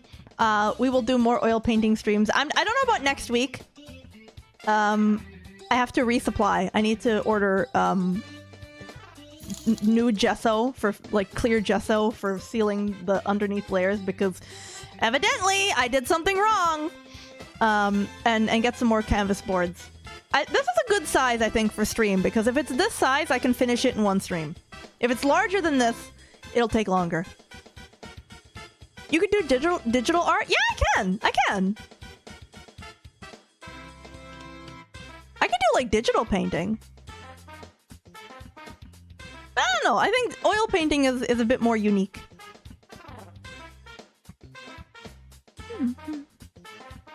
You know, I think it's a bit rarer to see on Twitch.tv. Digital art, admittedly, is way easier and cleaned up and set up.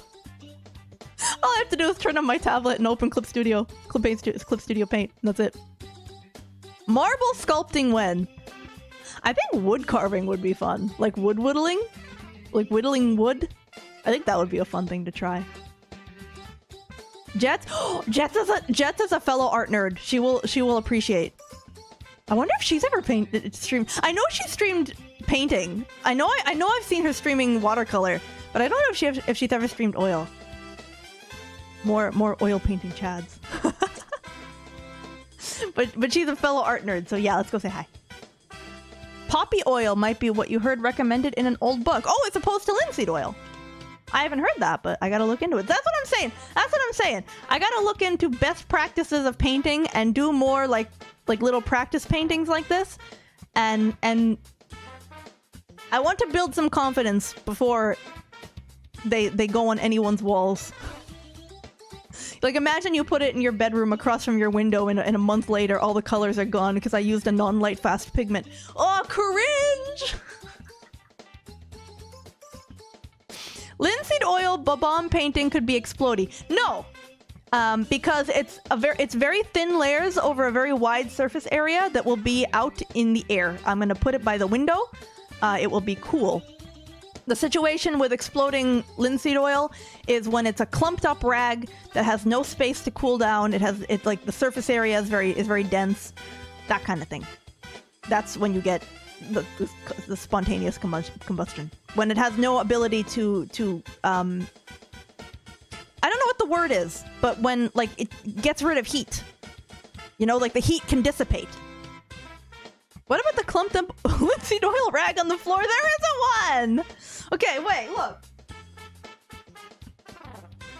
Just a blue shop towel with a little bit of paint on it. That's it. It's fine. I'm still gonna make them damp a little bit, though. Campfire starter? No, it's not! Is it? It's not, right?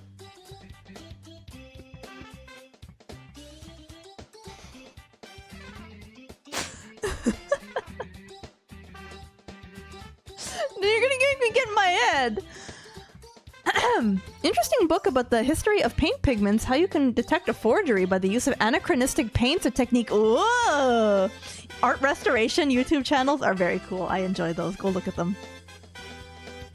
Maple, you can't just put this in the art closet. It needs to be hung. Not if it doesn't dry because I used the wrong primer. I'm gonna... I'll give you guys check-ins on how it's doing.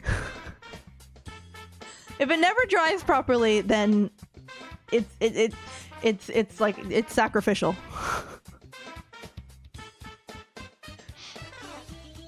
To be honest, it would be fun to paint this at like life size. I chose this one out of all the Mario 64 paintings because it was the simplest. Like doing something like what's the water level called again? Oh my god, I'm blanking.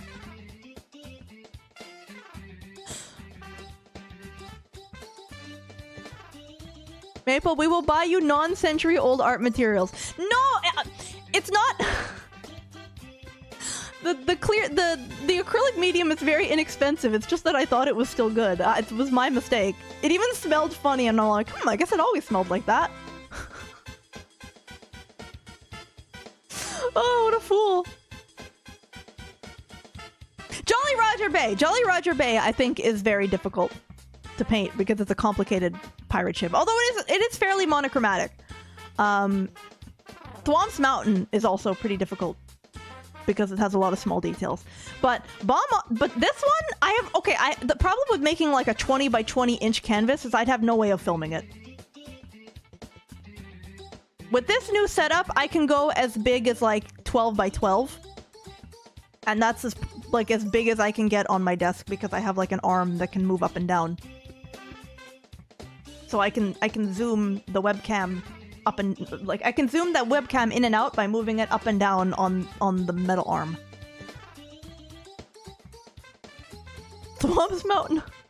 Combination of Thwomp's Fortress and Mumbo's Mountain.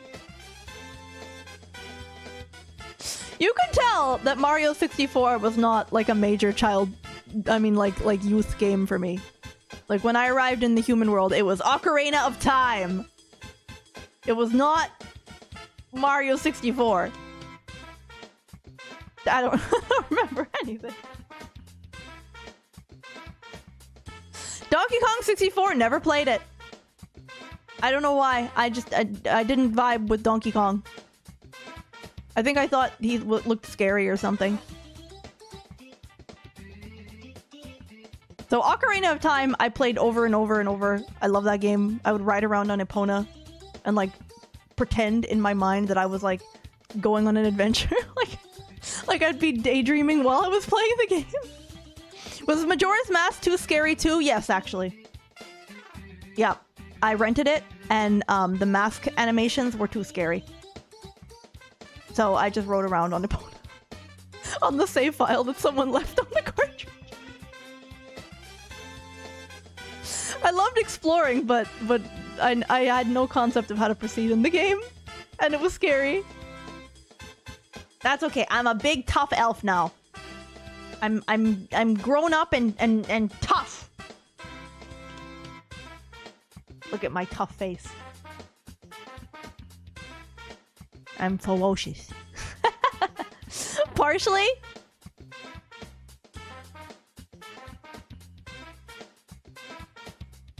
I handled the first couple chapters of Half-Life 1. Uh-huh. So Maple, wanna play some Phasmophobia? No. Maple, watch out! A light gust of wind! Ah!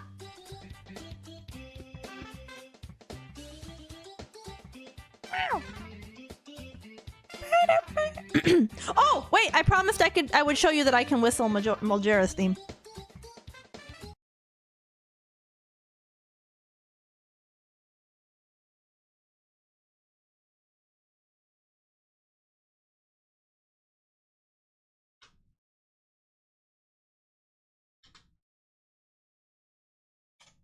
I'm trying to get the song so I can prove it.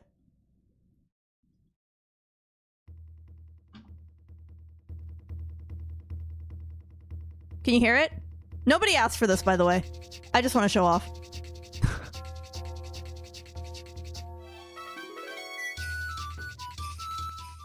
Okay, wait, we gotta start over. Can you hear it subtly?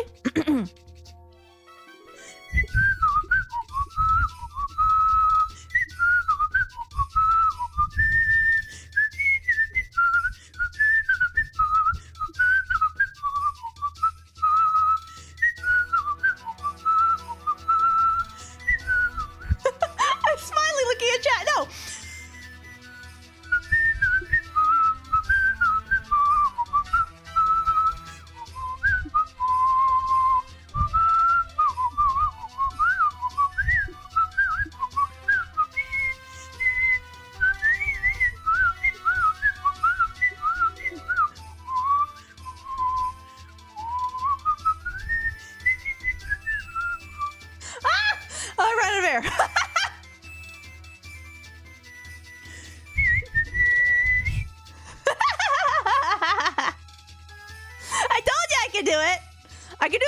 part. I ran out of air by the end. I got paint on my mouth!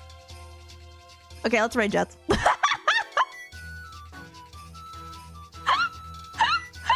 paint on the mouth. I knew I was the titanium paint, titanium white on the mouth. It's okay. It hasn't dried yet, so I'll clean it up. I knew that.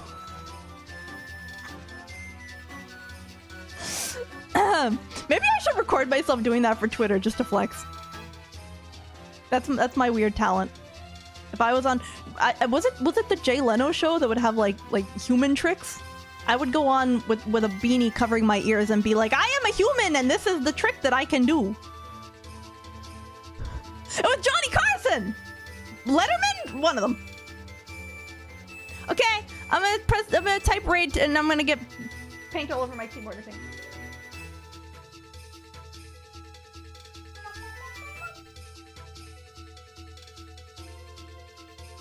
Oh no. Are there any mods here?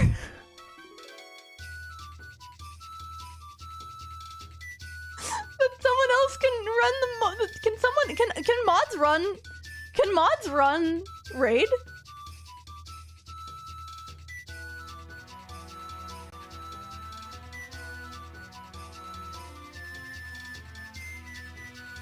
Did I spell her name right? I did! Okay! Yeah! See, look. I don't know how that happened, but I put my hand on...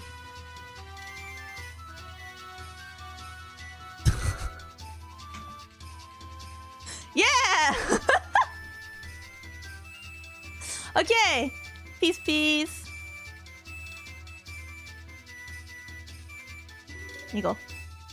Okay. Tomorrow, I'm extremely excited. We're gonna play Half-Life 2. Half-Life 1! Half-Life 1. Ah! I'm getting ahead of myself.